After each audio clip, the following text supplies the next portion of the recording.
Tu vas venir. Et dis donc, c'est toi qui pourrais plus. Hein. Non, pas ça. Ce serait bien quand les gens voilà, ne parlent pas de fermer les micros. Alors là, tu vois, tu as le micro, il est muet. Non, non, on entend la vidéo. Ne touche pas à ça. Il ne veut pas être utilisé. Après, Madame Demey, vous avez normalement la possibilité de couper Oui. les micros de tout le monde. Hein. Tout à fait, ouais. Je pense que je vais le faire si je Ouais. vois qu'il y en a qui sont encore ont pas pu être coupés. J'attends que tout le monde arrive tranquillement. On a déjà pas mal de participants là. Ouais. On est à 34.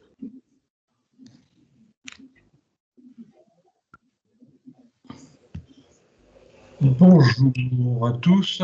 Bonjour. Bonjour. Une balade bien bonjour. C'est son truc de casser. Eh ben non. On avait dit on casse rien, tu regardes. Ouais. Tac.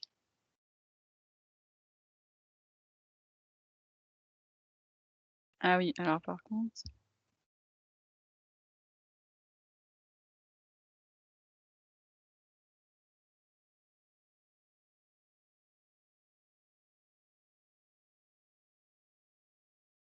Ah, punaise.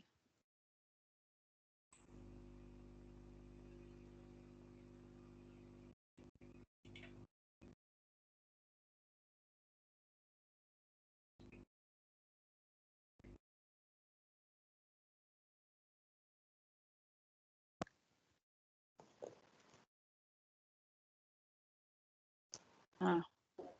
Alors, j'ai désactivé les micros. Par contre, je ne sais pas comment on fait pour les réactiver. Est-ce que vous pouvez les réactiver, vous, individuellement? Oui, on peut le réactiver. Ah, Oui. d'accord, ok. On va parfait.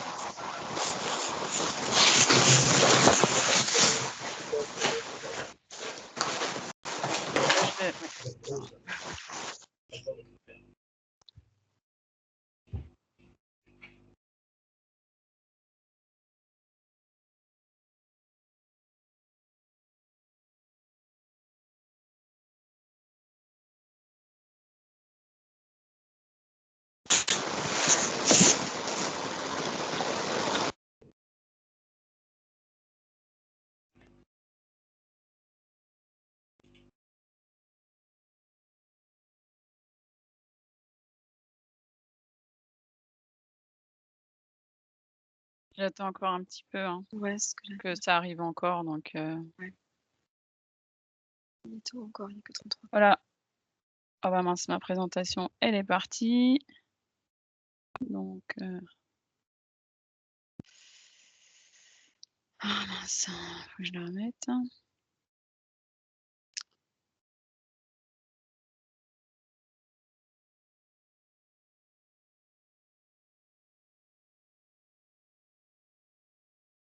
Ah bon, bah faut que je la recharge du coup.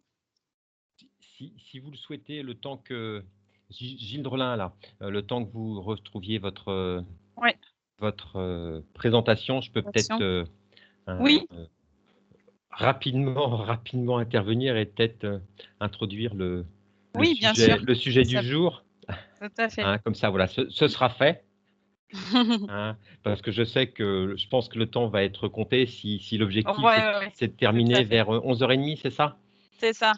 Hein, bon, on va essayer d'être efficace, mais c'est vrai que les gens ont aussi le samedi d'autres choses à faire au moins avant 18h, hein, tant qu'on avant de se ramasser. Donc, bonjour à tous. Donc, moi, je suis Gilles Drelin, maire de Chantepie, mais je pense que la plupart des gens qui sont connectés le savent. Et puis, voilà, à balayer les participants, il y en a un certain nombre qui ne me sont pas inconnus. Alors, on ne va pas faire un tour de caméra hein, pour que chacun se présente. Par contre, je pense que chaque fois que quelqu'un prendra la parole, faudra qu'il précise qui il est, de quelle place il parle. Alors, merci d'avoir répondu présent à cette invitation. Alors, je sais pas, il y a pas loin d'une quarantaine de personnes qui sont en ligne là. Il y avait environ 80 personnes qui étaient inscrites pour participer à cette balade thermique, mais qui est toute virtuelle. Alors, votre participation démontre tout l'intérêt pour les actions de ce genre, hein. On aurait bien évidemment préféré une balade dans le réel, dans le quartier, avec une promenade physique, dans le quartier des Deux Ruisseaux, avec caméra thermique, des explications au fur et à mesure de cette balade, puis un temps d'échange dans une salle communale, et puis à l'issue un temps plus convivial. Et ben, voilà, la crise sanitaire nous oblige à nous adapter et on le fait, nous, depuis notre installation fin mai.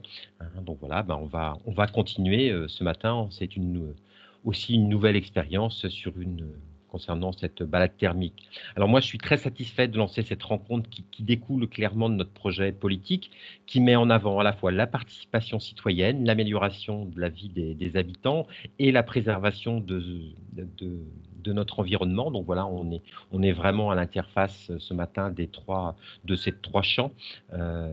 Alors dans notre programme, on avait clairement affiché notre volonté d'accompagner les particuliers dans la rénovation de leur logement.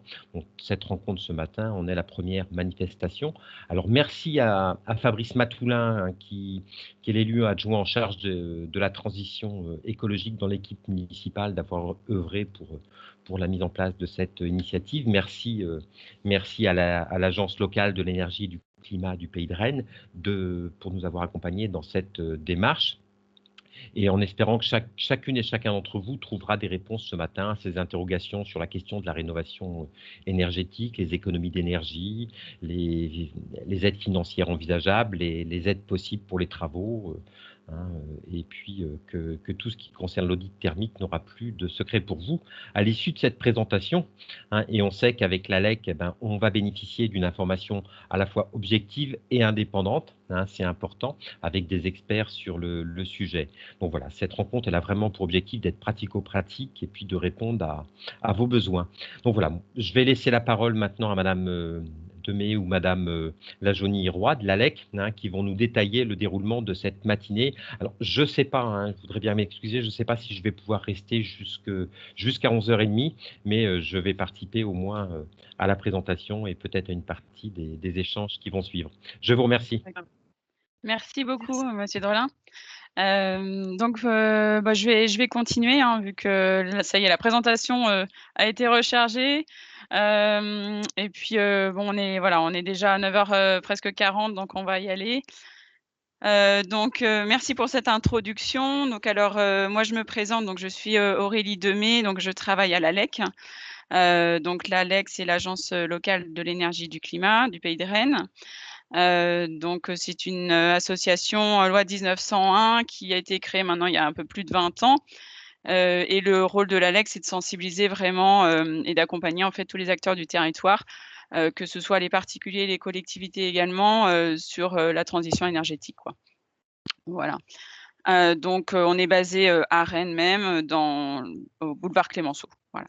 Donc l'ALEC intervient sur tout le Pays de Rennes, sur plusieurs communautés de communes. Donc Rennes Métropole, la plus grosse, on va dire, la communauté de communes du Val-d'Ille-Aubigné, de Liffré-Cormigné Communauté, et puis Château-Giron, et puis aussi Pays de Brocéliande. Après, il y a certaines communautés de communes comme le Val-d'Ille, il y a aussi des plateformes de rénovation locale, plateformes de rénovation énergétique locale, comme sur Rennes Métropole, Éco-Travaux aussi. Donc juste pour rappel un petit peu, pour vous resituer un peu sur Rennes Métropole, en tout cas le contexte énergétique, très rapidement, hein, la part en fait de la consommation d'énergie de l'habitat sur Rennes Métropole, hein, c'est 33%. C'est à peu près la même chose au niveau national, et au niveau des émissions de gaz à effet de serre, on est sur 23% d'émissions de gaz à effet de serre par l'habitat. Donc c'est des postes quand même très importants où il faut agir pour réduire les émissions de gaz à effet de serre. Donc c'est la politique hein, au niveau national et au niveau local, donc au niveau de Rennes Métropole notamment, qui a été évidemment qui est visée. Et donc avec la mise en place de cette fameuse plateforme Éco-Travaux sur Rennes Métropole qui a été mise en place en 2015. Des actions donc de sensibilisation liées au PCAET. Donc le PCAET, c'est les plans climat, air, énergie du territoire, donc qui sont mis en place sur les communautés de communes, les EPCI, et donc pour lesquels il y a des animations proposées, dont cette balade thermique. Alors voilà, donc pour rentrer vraiment dans le vif du sujet, donc l'objectif hein, d'une balade thermique, donc là c'est vrai que, comme a rappelé Monsieur Drelin, on n'a pas pu la faire avec vous, donc c'est vrai que c'est dommage parce que c'est aussi l'intérêt de la balade, c'est de sensibiliser directement en voyant les images sur place et d'être au contact même des habitants. Là, on va essayer d'adapter un peu les choses parce que évidemment la Covid a fait qu'on n'a pas pu faire ça en présentiel. Mais le but principal, c'est bien de sensibiliser les habitants. Donc ça permet cette caméra thermique permet de visualiser les ponts thermiques, les pertes de chaleur, et de comprendre aussi tous les problèmes liés à la construction. Après, il y a évidemment des limites, donc il ne faut pas s'attendre à avoir un diagnostic de son logement, hein. On n'est pas bureau d'études non plus, on ne fait pas un diagnostic de l'habitat. C'est vraiment des clichés donc là de l'extérieur qui sont réalisés, qui permettent de visualiser, hein. C'est un outil de visualisation. Ça ne permet pas de quantifier, ça permet juste de qualifier et non de quantifier. Et puis, pour faire ces clichés, il faut aussi avoir des conditions qui soient correctes, conditions météorologiques correctes avec voilà, des écarts de température notamment suffisants. Donc, la pseudo-balade, on va dire. Donc, les clichés ont été réalisés le mardi 9 février à 9h30 du matin, donc ce qui était prévu normalement ce matin initialement. À 7h30 également. Donc j'étais avec ma collègue Aurélie. On a eu aussi donc 2 personnes de l'association des Toits du Levant, donc monsieur Pouplard et j'ai oublié monsieur Renaud, voilà. On avait aussi une personne de la commune qui est venue, donc je ne sais plus d'ailleurs, j'ai perdu son nom. C'était un élu. Je suis désolée d'avoir oublié le nom. Une personne du service communication qui était présente aussi de la commune pour faire quelques clichés, et on a vu aussi le correspondant Ouest France qui a fait un petit article. Voilà. Donc ça, c'était les personnes présentes lors de cette petite balade. Il faisait froid parce que c'était le jour justement où la neige était prévue, donc on était à une température proche des 0 degrés, donc il ne pleuvait pas, il n'y avait pas encore de neige. 11 maisons ont été sélectionnées pour cette balade. Donc parmi la liste donc des inscrits, donc au moment, il n'y avait pas 80 inscrits, hein, au moment, il devait y avoir une cinquantaine de personnes qui avaient répondu au moment. Et puis on a fait donc à peu près 2 kilomètres à pied. Voilà. Donc il y a la petite carte, si vous voulez, je pourrais vous la retransmettre, même le nom des maisons qui ont été prises en photo. Enfin, les adresses. Voilà, donc par rapport aux conditions de prise des clichés, donc il faut effectivement que l'écart des températures entre l'intérieur et l'extérieur soit suffisamment important pour que les déperditions soient visibles. Donc idéalement, il faut 15 degrés d'écart. Donc là, c'était parfait. Il faut évidemment pas de pluie, pas de soleil non plus pour pas fausser les clichés sur les façades. Un point aussi important, c'est l'orientation. Quand on prend les clichés, on doit être à la perpendiculaire des parois, idéalement. Donc c'est vrai que le point particulier problématique, c'est souvent la toiture qui est pas du tout à la perpendiculaire, hein, donc il faudrait être au-dessus des toits pour pouvoir prendre des clichés corrects. Donc c'est souvent très difficile à analyser, à interpréter au niveau de la toiture. Voilà, sauf vraiment gros défauts majeurs. Et puis, donc l'interprétation des clichés peut être parfois aussi un peu compliquée, du fait du comportement différent des matériaux et des reflets parfois, soit dans les vitrages, soit des lumières parasites. Voilà. Alors donc, comme je vous disais, il y a eu 11 maisons qui ont été prises en photo. Alors, si vous voulez utiliser le chat, donc là, j'ai pas marqué volontairement au niveau des flèches à quoi ça correspondait comme défaut constaté. Si il y en a qui veulent essayer d'indiquer dans le chat ce qu'on voit à l'image, vous pouvez essayer de vous tester un peu. On va voir si vous savez un petit peu à quoi ça peut correspondre. On va faire ça sur une ou deux, enfin les 2 premières diapos et après on va dérouler les autres maisons plus rapidement. Aurélie, Je vous laisse. juste Oui. une précision. Aurélie. On a oublié de préciser que l'enregistrement était que Oui. la présentation était à enregistrée. fait. Donc si vous souhaitez Tout couper à votre fait. caméra, vous pouvez le faire.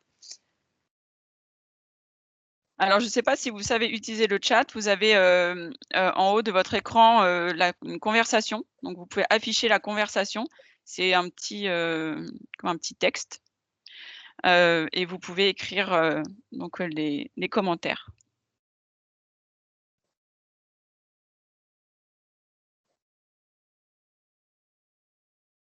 Il n'y en a pas beaucoup qui répondent. Vous avez peur? Il n'y a pas de piège, hein, vous inquiétez pas, vous pouvez répondre.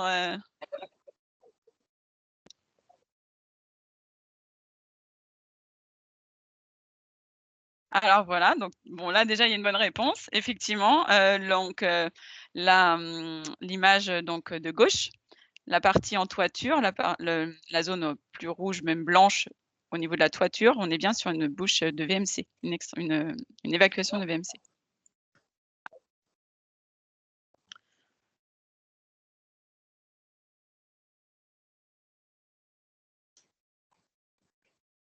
Je laisse encore un peu répondre, hein.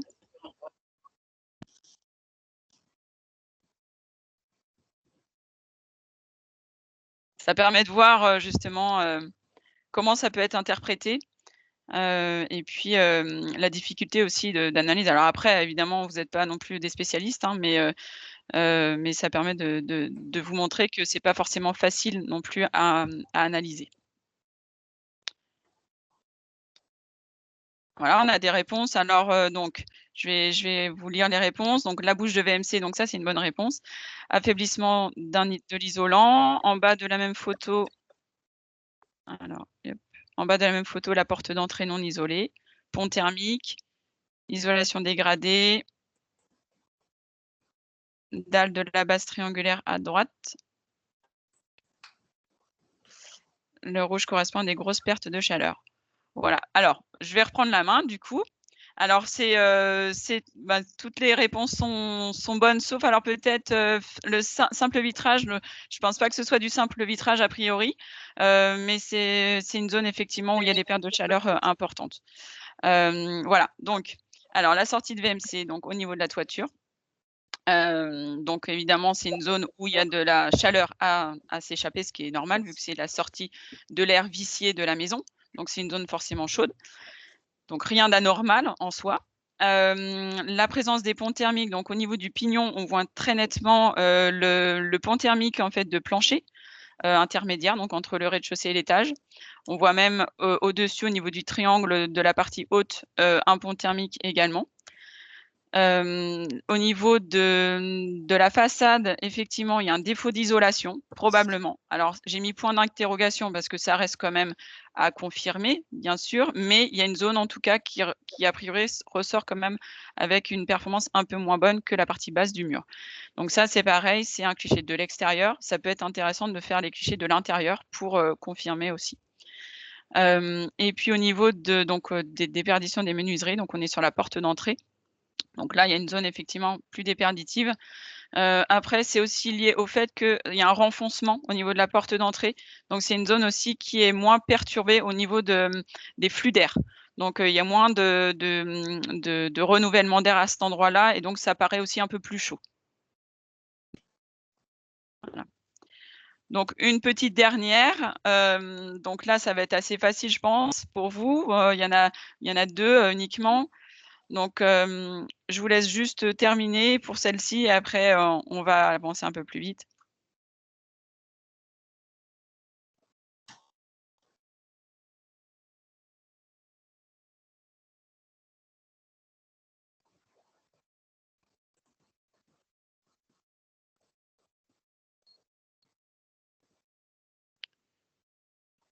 Alors, menuiserie en alu, point d'interrogation.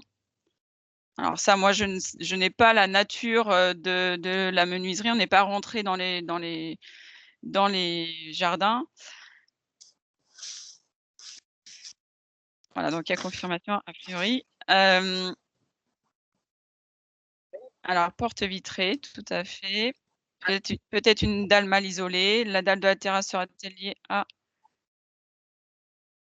la dalle de la maison et entraînerait des déperditions de chaleur? Pont thermique de dalle. Ça a été changé il n'y a pas longtemps. Alors, donc, hop. Effectivement, donc au niveau de la porte d'entrée, donc on a des pertes assez importantes au niveau du châssis. En fait, au niveau des vitrages, on voit que c'est plus performant que l'entourage, en fait, que le châssis. Mais c'est toujours le cas, en fait. Au niveau des menuiseries, le châssis est toujours plus déperditif que le vitrage. Donc vous aurez toujours, en fait, ce genre d'image. Après, la menuiserie, a priori, a effectivement été changée dans le descriptif du projet, hein, si vous pouvez me confirmer.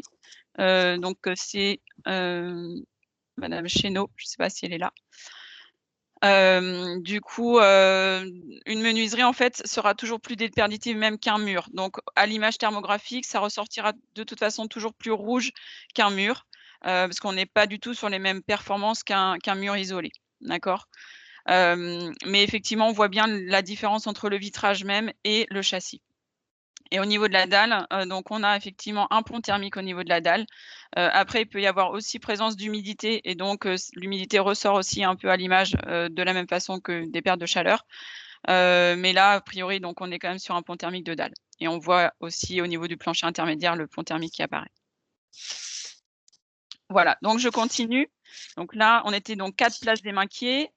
Donc 3 rue de la Boucaudet. Donc on a également des images des menuiseries avec des déperditions au niveau des menuiseries. Donc on a des écarts hein, entre par exemple celle du haut et celle du bas.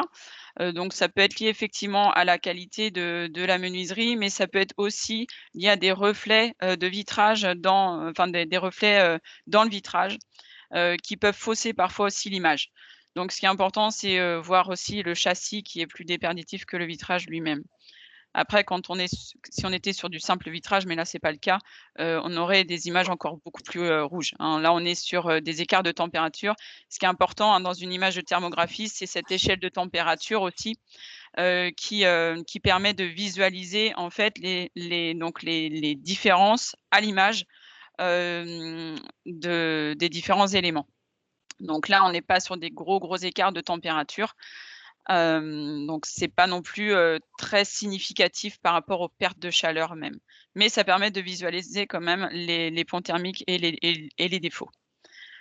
Donc là, pareil, au niveau du plancher intermédiaire, vous voyez toute la zone de plancher intermédiaire qui est où il y a une rupture hein, dans l'isolation. Parce qu'un pont thermique, c'est quoi? C'est une rupture dans l'isolation.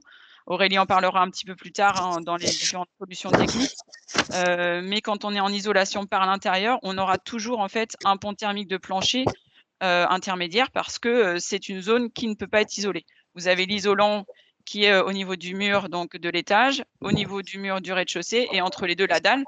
Et là, évidemment, il n'y a pas d'isolation. Donc, il peut y avoir en construction neuve des rupteurs thermiques au niveau des dalles, des abouts de dalles, mais en rénovation, évidemment, c'est impossible d'avoir ce genre de choses. Donc, une maison, par exemple, qui ne sera pas du tout isolée, il n'y aura pas de pont thermique. Vous ne verrez pas, en fait, d'images comme celle-ci où il y a un pont thermique, parce qu'il n'y a pas d'isolation. Donc, il n'y a pas de pont thermique, tout simplement. Voilà, donc oui, alors il y a une remarque, donc d'où parfois la nécessité d'isoler par l'extérieur, c'est exactement ça. L'isolation par l'extérieur permet de couper les ponts thermiques par l'extérieur, ça enveloppe la maison comme d'un manteau et ça coupe complètement les fuites de chaleur des ponts thermiques. Donc au niveau de la porte d'entrée, pareil, donc on a un pont thermique de seuil, hein, donc au niveau du seuil, souvent c'est des zones qui sont plus déperditives, hein, avec il n'y a pas de retour d'isolant à ce niveau-là, donc il y a souvent des pertes de chaleur à cet endroit-là. Et puis il y a une petite fenêtre à droite qui est aussi un peu plus déperditive. Alors une autre marque, dans le chat, mais à ce moment, il faut bien traiter la VMC, tout à fait.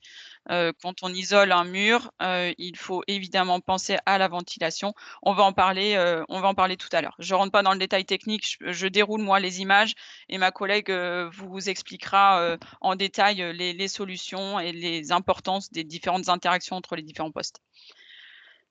Donc 27 rue du Puy-Durand, donc on a alors il y a quelqu'un qui veut rentrer, hop. On a donc des ponts thermiques encore, hein, au niveau de la toiture, et du mur, hein, donc le pignon. On voit alors il y a 2 images, c'est la partie basse du pignon et la partie haute, d'accord? Donc on voit bien le pont thermique de plancher. On a peut-être aussi un refend ici en partie verticale, c'est peut-être un mur de refend qui peut être aussi, enfin qui peut avoir un défaut d'isolation du coup, parce que c'est le même principe, hein, le mur de refend, c'est un mur porteur, donc vous n'avez pas de continuité au niveau de l'isolation du mur. Il y a donc également des déperditions au niveau des menuiseries et vous voyez là, la différence entre celle du haut et celle du bas. Donc là, on a un écart effectivement. Alors, peut-être que aussi la pièce à l'étage est moins chauffée. Après, ça peut être lié aussi à l'usage des pièces. Certaines pièces vont être, moins chauffées, donc à des températures plus basses et donc ça va moins ressortir au niveau des déperditions. Après, ça peut être lié aussi à la nature des matériaux, donc de la menuiserie, ce que je vous expliquais tout à l'heure. Peut-être on a un châssis aussi, plus déperditif en bas. Après en bas, c'est une porte d'entrée, donc les portes d'entrée souvent sont moins performantes quand même que les menuiseries, vitrées. Donc 3 rue du Verger. Alors j'ai oublié de préciser donc tout à l'heure, je ne sais plus si je l'ai dit, que donc toutes les maisons là qui ont été sélectionnées au niveau des dates de construction, de toute façon on est à peu près, sur les mêmes années de construction, c'est années 80, hein, donc 82 à 90, hein, donc c'est un peu les mêmes typologies de bâtis, de maisons. Il n'y a pas eu de gros travaux de rénovation de fait, pour la plupart, hein, sauf, travaux d'isolation de menuiserie, quasiment pour toutes. Et puis, aussi isolation de la toiture. Il y en a beaucoup qui ont, fait des travaux au niveau de la toiture. Voilà. Donc, ici, donc on a également, hein, de toute façon, ça va ressortir dans toutes les images, vous allez voir, hein, au niveau des menuiseries. Mais ce que je vous expliquais tout à l'heure, c'est que c'est aussi normal d'avoir des images, de ce genre pour des menuiseries parce qu'elles seront plus déperditives qu'un mur. On a encore les ponts thermiques de plancher intermédiaires, de la même façon. Donc on est sur une isolation par l'intérieur, donc ça ressort de la même façon. Après, il peut y avoir des problèmes d'humidité. Donc au niveau du pignon, vous voyez que le pignon, il est assez, enfin, il y a donc un petit peu de saleté, on va dire, ou de vieillissement du pignon. Il peut y avoir présence d'humidité aussi et ça entraîne aussi des images, où, il va y avoir plus de déperdition aussi, liées à l'humidité. Donc on est sur le 5 allée du Champ Garnier. Je fais rentrer quelqu'un en même temps. Hop. Donc 6 allée du Champ Garnier. Donc là, cette maison a été, en partie rénovée par l'extérieur. Donc il y a eu un bardage bois qui a été fait avec isolation. Donc on a effectivement une homogénéité, hein, de la surface, hein, donc pas de perte de chaleur au niveau des murs. Alors le bois, c'est pareil, c'est un matériau qui fausse aussi un peu les clichés. On n'est pas sur les mêmes matériaux qu'un enduit.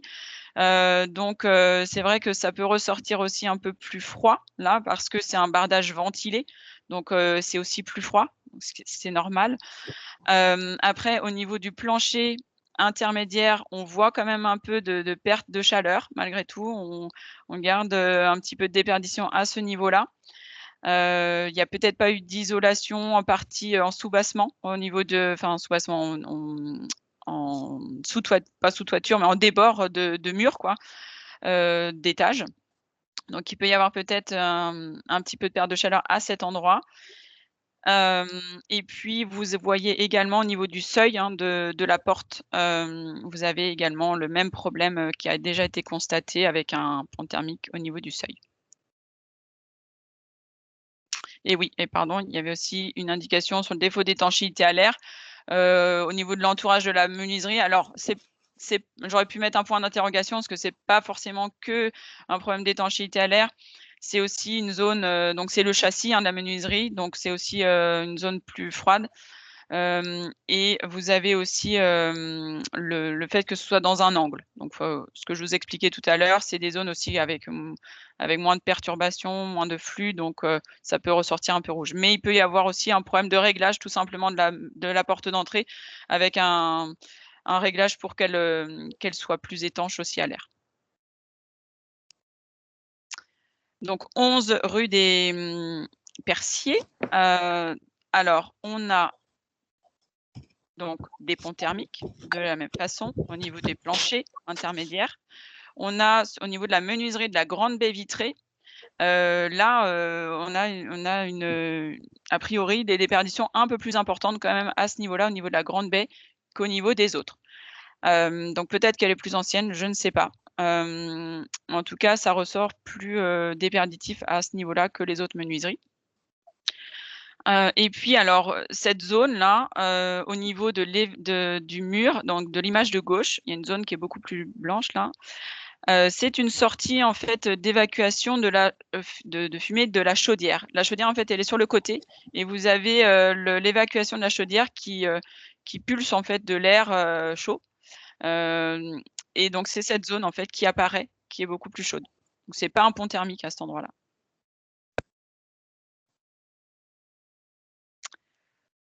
On est donc 17 allée des Poiriers.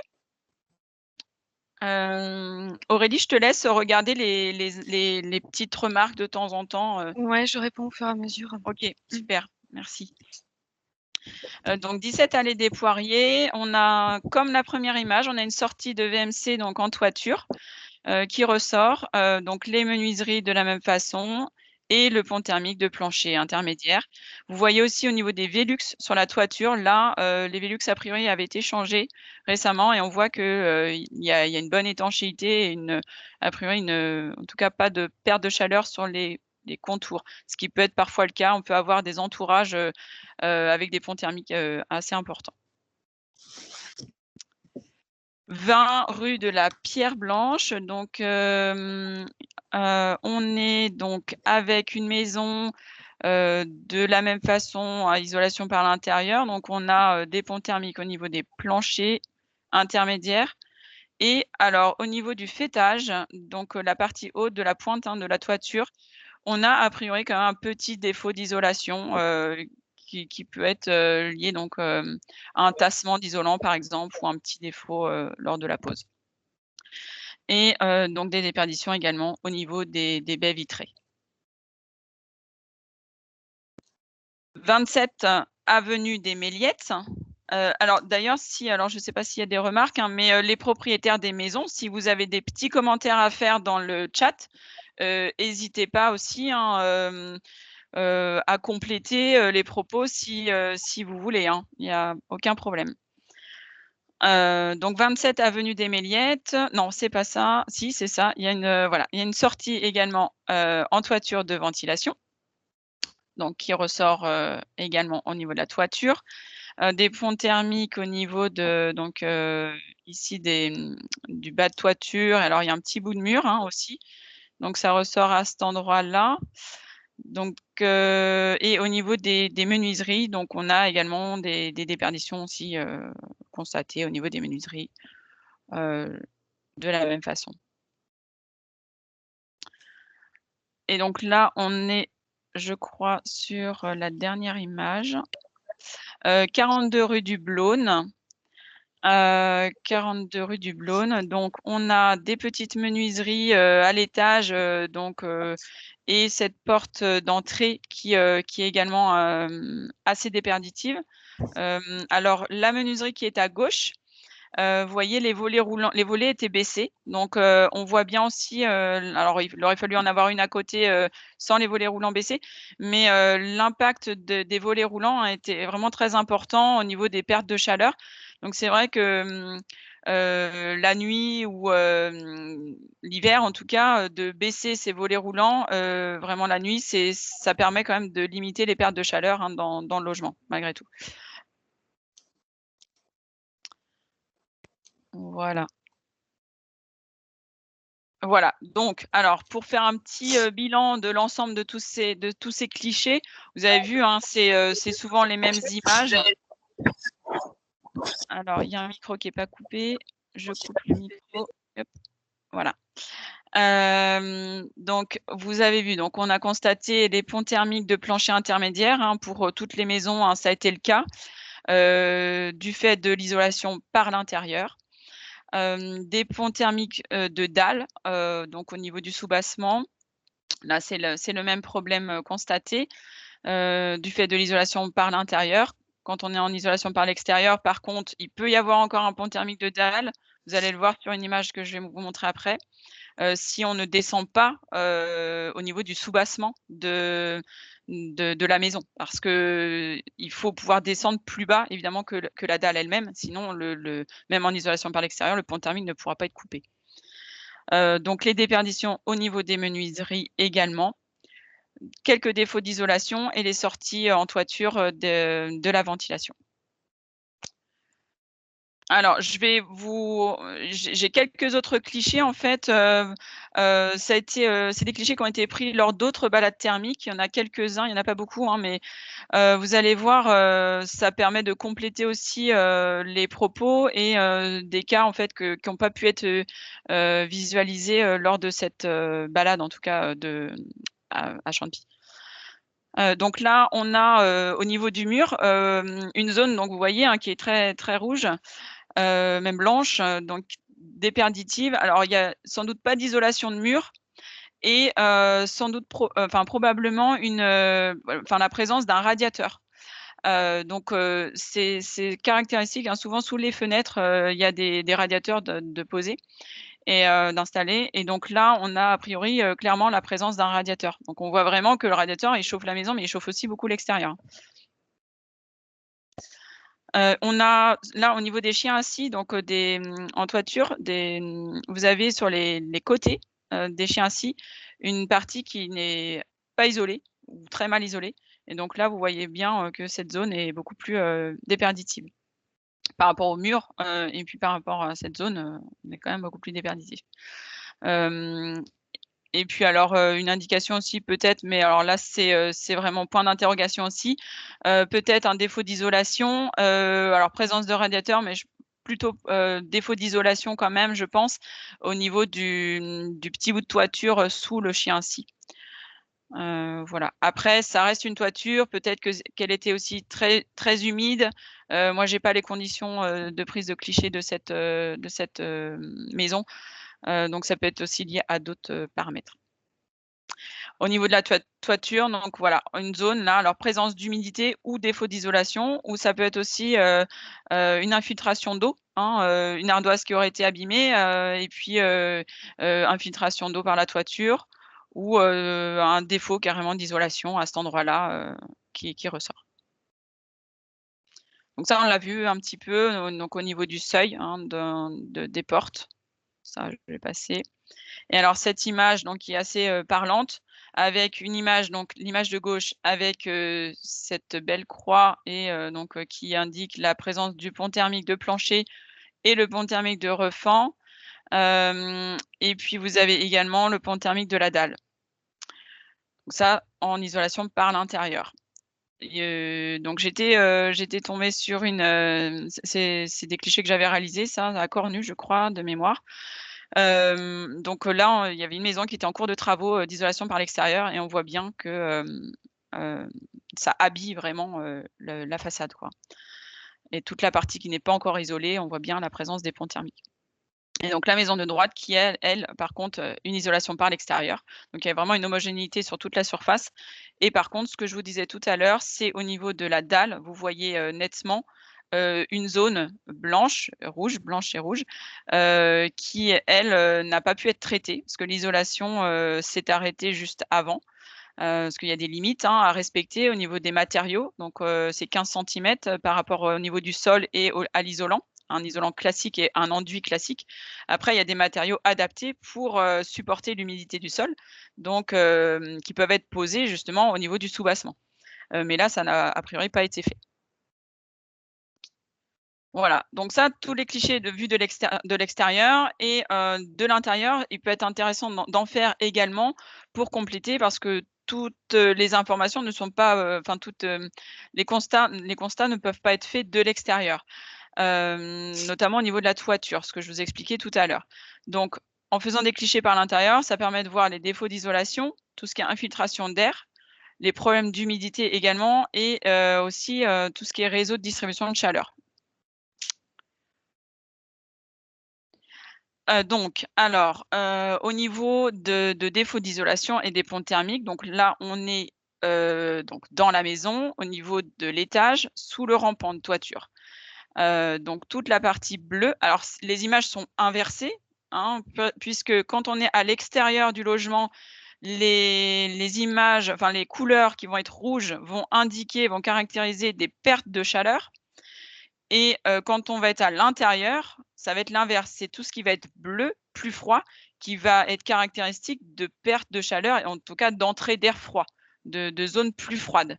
Donc les couleurs, faut les prendre, dans l'autre sens, on va dire, d'accord? Toutes les zones rouges à l'intérieur, ça va être les parties les plus chaudes et donc les mieux isolées. Donc là, la partie bleue, en partie de base de rampant et de mur, indique vraiment un défaut d'isolation au niveau du mur et au niveau de la jonction même, entre l'isolation de la toiture et du mur. Donc là, peut-être un défaut en plus d'étanchéité à l'air. Et donc à droite, l'image de droite, avec la présence du solivage au plafond et donc on voit bien, hein, la présence des solives, et la partie plus isolée entre solivages. Tout ce qui est défaut d'étanchéité à l'air, donc avec la grille d'entrée d'air naturelle, hein, donc ça évidemment c'est des sources d'inconfort et de perte de chaleur. Au niveau d'un Velux, l'entourage des Velux qui peut être parfois aussi maltraité et donc avec des infiltrations d'air et des ponts thermiques parce que pas de retour d'isolant. Une trappe d'accès ici qui n'est pas du tout isolée. Alors là, on n'est pas sur les mêmes couleurs, hein, on peut avoir des couleurs différentes aussi, on peut choisir. Donc là, on est sur du violet pour les pertes de chaleur, enfin en tout cas les parties les plus froides. Et donc là, pareil, défaut d'étanchéité à l'air. Donc là, c'est autour d'une menuiserie. On voit très nettement les traînées, hein, tout autour. Et puis une zone en partie basse, hein, qui est très importante. Et autour des boîtiers et des prises de courant ou des interrupteurs, on peut avoir ce genre de problème également. Quand vous avez un tableau électrique qui est dans un espace non chauffé, un garage ou un cellier, donc vous avez de l'air à passer par les gaines et qui vont remonter jusqu'à vos prises. Et donc vous allez avoir des problèmes de ce genre, d'étanchéité à l'air et d'entrée d'air froide par vos prises. Donc il y a des solutions, hein, techniques, on en parlera après au niveau de l'étanchéité à l'air éventuellement ou s'il y a des questions là-dessus. Je ne détaille pas tout de suite. Donc là, c'est caractéristique de remontée capillaire, donc toute la partie basse du mur avec des remontées capillaires. Et donc là, cette image elle est très intéressante, sachant que vous êtes pour la plupart, hein, en chaudière gaz. Donc vous avez des radiateurs quasiment pour tout le monde en chauffage central. Et donc là, vous voyez très nettement le radiateur à gauche sur lequel vous avez un embouage en fait du radiateur, des zones qui chauffent et des zones qui ne chauffent pas. Et donc après nettoyage du radiateur, enfin du réseau, pas que du radiateur, du réseau, vous avez vraiment une homogénéité de la répartition de la chaleur du radiateur. Donc ça, c'est important, hein, vous pouvez avoir une chaudière qui fonctionne bien, mais si vos radiateurs sont encrassés, vous n'aurez pas une bonne émission de chaleur. Donc ça, c'est important.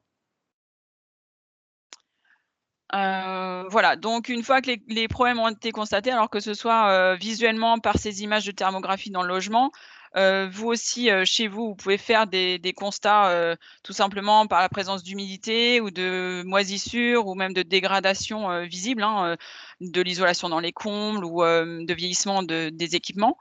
Vous pouvez aussi constater les problèmes par le ressenti, hein, donc des problèmes d'inconfort, sensation de froid, problèmes de bruit aussi avec des menuiseries qui ne sont pas étanches à l'air et qui sont éventuellement en simple vitrage. Bon, ce n'est pas le cas ici. Et puis aussi, tout ce qui est facture d'énergie, forcément, ça a une incidence. Quand on paye de plus en plus cher l'énergie, ça fait aussi partie des prises de conscience pour réagir. Après, la prise de conscience et l'engagement, il y a aussi un engagement écologique derrière, hein, qui peut être moteur, et aussi, la valorisation de son bien tout simplement, hein, qui peut décider aussi à passer, aux travaux. Voilà, donc les travaux, hein, une fois qu'on a pris conscience des problèmes, on passe aux travaux, mais évidemment, il ne faut pas les faire dans n'importe quel ordre. Il y a des choses à faire, en priorité, des choses, qui interagissent aussi entre elles, des postes qui interagissent, hein. Ce qu'on disait tout à l'heure dans le fil de la discussion, effectivement, l'isolation par l'extérieur va avec la VMC s'il n'y a pas de renouvellement d'air, et il y a plein d'autres postes comme ça. Mais on intervient d'abord sur la sobriété, c'est-à-dire, consommer le moins possible et avoir un comportement, économe, hein, donc adapter sa température, ne pas chauffer à 21 degrés son logement. Voilà, après il y a l'efficacité, évidemment, on intervient sur l'efficacité des systèmes de chauffage. Et puis, évidemment, après on parle d'énergie renouvelable. Ça sert à rien d'avoir un super système de chauffage, à énergie renouvelable, une belle pompe à chaleur, si le logement, c'est une passoire, quoi. Ça a aucun sens. Voilà, donc je vais laisser la parole maintenant à ma collègue Aurélie, pour vous, expliquer justement, les différents postes de travaux. Et puis ce sera donc l'occasion donc de poser des questions si vous en avez au fur et à mesure. Après il y aura un temps d'échange de toute façon en fin de présentation. On peut répondre au fur et à mesure, hein, dans le chat, mais on va essayer de prendre le temps, à la fin de toute façon. Je te laisse la parole Aurélie. OK. Et puis Alors je donc la défile les diapos. Voilà, donc la présentation suivante va s'organiser en 3 grands chapitres. Donc comme disait ma collègue, l'important c'est vraiment de respecter un certain ordre, bien sûr dans la mesure du possible. Évidemment, si un système, une intervention nécessaire sur la chaudière par exemple qui vient de lâcher, évidemment on va pas traiter en priorité l'isolation, on va traiter le point, prioritaire.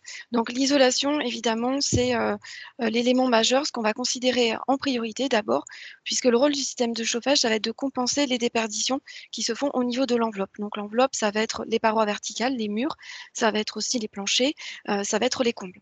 Voilà, donc on va commencer par traiter ça en priorité, évidemment dans le cas de figure optimal. Ensuite, alors donc on a ici 2 petits schémas avec, 2 coupes de maisons et puis, les postes de déperdition suivant, on va dire, les époques de construction. Donc une maison, qui date des années 70-80, qui n'est pas ou peu isolée, on voit qu'on a vraiment des postes qui sont très déperditifs, qui vont être la toiture principalement, avec environ, vous voyez, 25-30 % de déperdition, à cet endroit-là. Les murs également, et puis aussi dans une moindre mesure, mais très proche quand même, l'aération, la ventilation. Dans une maison, plus récente, on va dire d'une dizaine, une vingtaine d'années, qui a été isolée par l'intérieur, on voit qu'il y a un équilibre beaucoup plus grand au niveau des postes de déperdition, avec, voilà, des choses beaucoup mieux réparties, entre la toiture, les murs, le plancher, les ponts thermiques. C'est un petit peu mieux réparti. Alors, on passe à l'isolation de la toiture. Alors, il y a différentes manières d'isoler la toiture. Si on s'intéresse d'abord aux combles perdus, donc les combles qu'on ne va pas utiliser, on va essayer d'isoler au niveau du plancher de ces combles-là, donc au plus près du volume chauffé. Alors, différentes manières et différents matériaux d'isolation.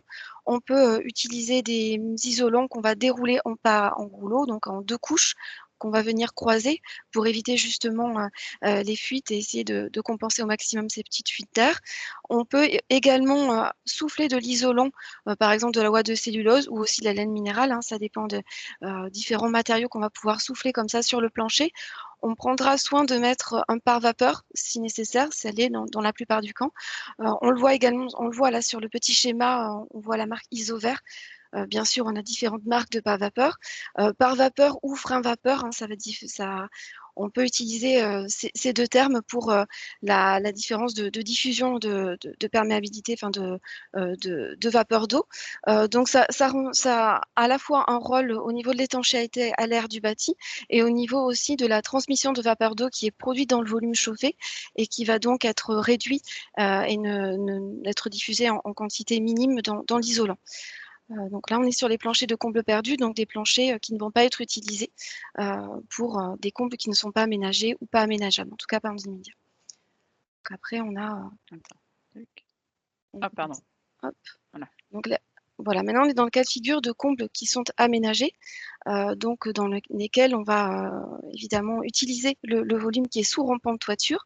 Alors on peut procéder à l'isolation des rampants par l'intérieur, donc entre les arbalétriers, par-dessus aussi, donc en 2 couches éventuellement. On le voit ici dans le petit schéma de gauche. Donc on a les panneaux, des panneaux semi-rigides ou rigides, avec là aussi la position du pare-vapeur important, qui va être plaqué par-dessus le matériau d'isolation, entre le matériau d'isolation et le parement derrière, qui peut être du BA13 par exemple, qui peut être du Fermacell. On voit ici donc les différentes couches. On a à droite un petit schéma qui présente l'isolation par l'extérieur, qu'on appelle aussi sarking, où on va venir vraiment protéger, de la même façon qu'on peut faire une isolation des murs par l'extérieur. Là, on va venir isoler la toiture par l'extérieur, en retirant les ardoises ou les tuiles, enfin en tout cas la couverture, et puis en venant apporter le matériau d'isolation et ensuite repartir sur éventuellement excusez-moi, un latage, un nouveau latage, et puis ensuite remettre la couverture. Ça peut se faire à l'occasion d'un remplacement de couverture, par exemple avec des ardoises qui sont dégradées, des ardoises en fibrociment qu'il va falloir déposer, qu'on ne va pas pouvoir réutiliser. Donc c'est une très très bonne solution aussi, l'isolation par l'extérieur de la toiture, qui permet aussi de ne pas prendre sur le volume intérieur, parce que souvent on a des contraintes aussi au niveau de la hauteur sous rampant. Donc ça, c'est une solution qui est plus onéreuse, mais qui présente quand même un intérêt donc à étudier aussi. Voilà, qui peut être une solution. L'isolation des murs, donc c'est vrai qu'en France, on a alors isolation des murs par l'extérieur. Isolation des murs par l'extérieur, comme ma collègue vous en a parlé un tout petit peu, c'est une isolation qui présente de nombreux intérêts, notamment pour la réduction ou la suppression des ponts thermiques, des ponts thermiques de structure, puisqu'on va vraiment recouvrir la plupart de ces éléments qui sont des éléments faibles, des éléments de jonction qui sont des points de faiblesse. Alors vous avez une présentation, un petit schéma, alors vraiment dans un cas, une photo, dans un cas vraiment assez dramatique avec des ponts thermiques très importants et une dégradation du bâti qui s'est fait, vous voyez, donc des points froids qui ont suscité de la condensation et de l'apparition de moisissures. Donc on est vraiment dans un cas extrême, mais voilà sur quoi on peut déboucher quand on a comme ça des défauts qui ne sont pas traités. Donc on vous montre une coupe d'un mur avec une isolation par l'extérieur et vous voyez la réduction au niveau d'un plancher, la réduction des pertes de chaleur, vous voyez, qui sont bloquées. Et vous avez à droite une petite présentation avec 2 schémas des 2 cas de figure les plus fréquents en isolation. Donc, isolation sous bardage, alors bardage bois par exemple, voilà. Et vous avez une isolation sous enduit qu'on peut voir. Voilà, un petit schéma qu'on trouve assez fréquemment. Alors, juste une isolation sous bardage, vous voyez qu'on ne va pas jusqu'au niveau du sol.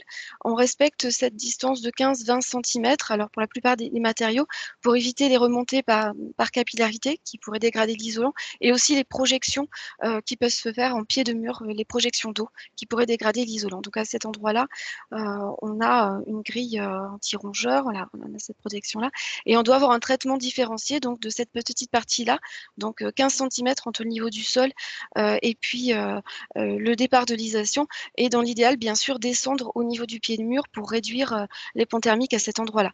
C'est ce qu'on voyait, donc des points de faiblesse qu'on a pu voir sur les clichés thermiques montrés précédemment.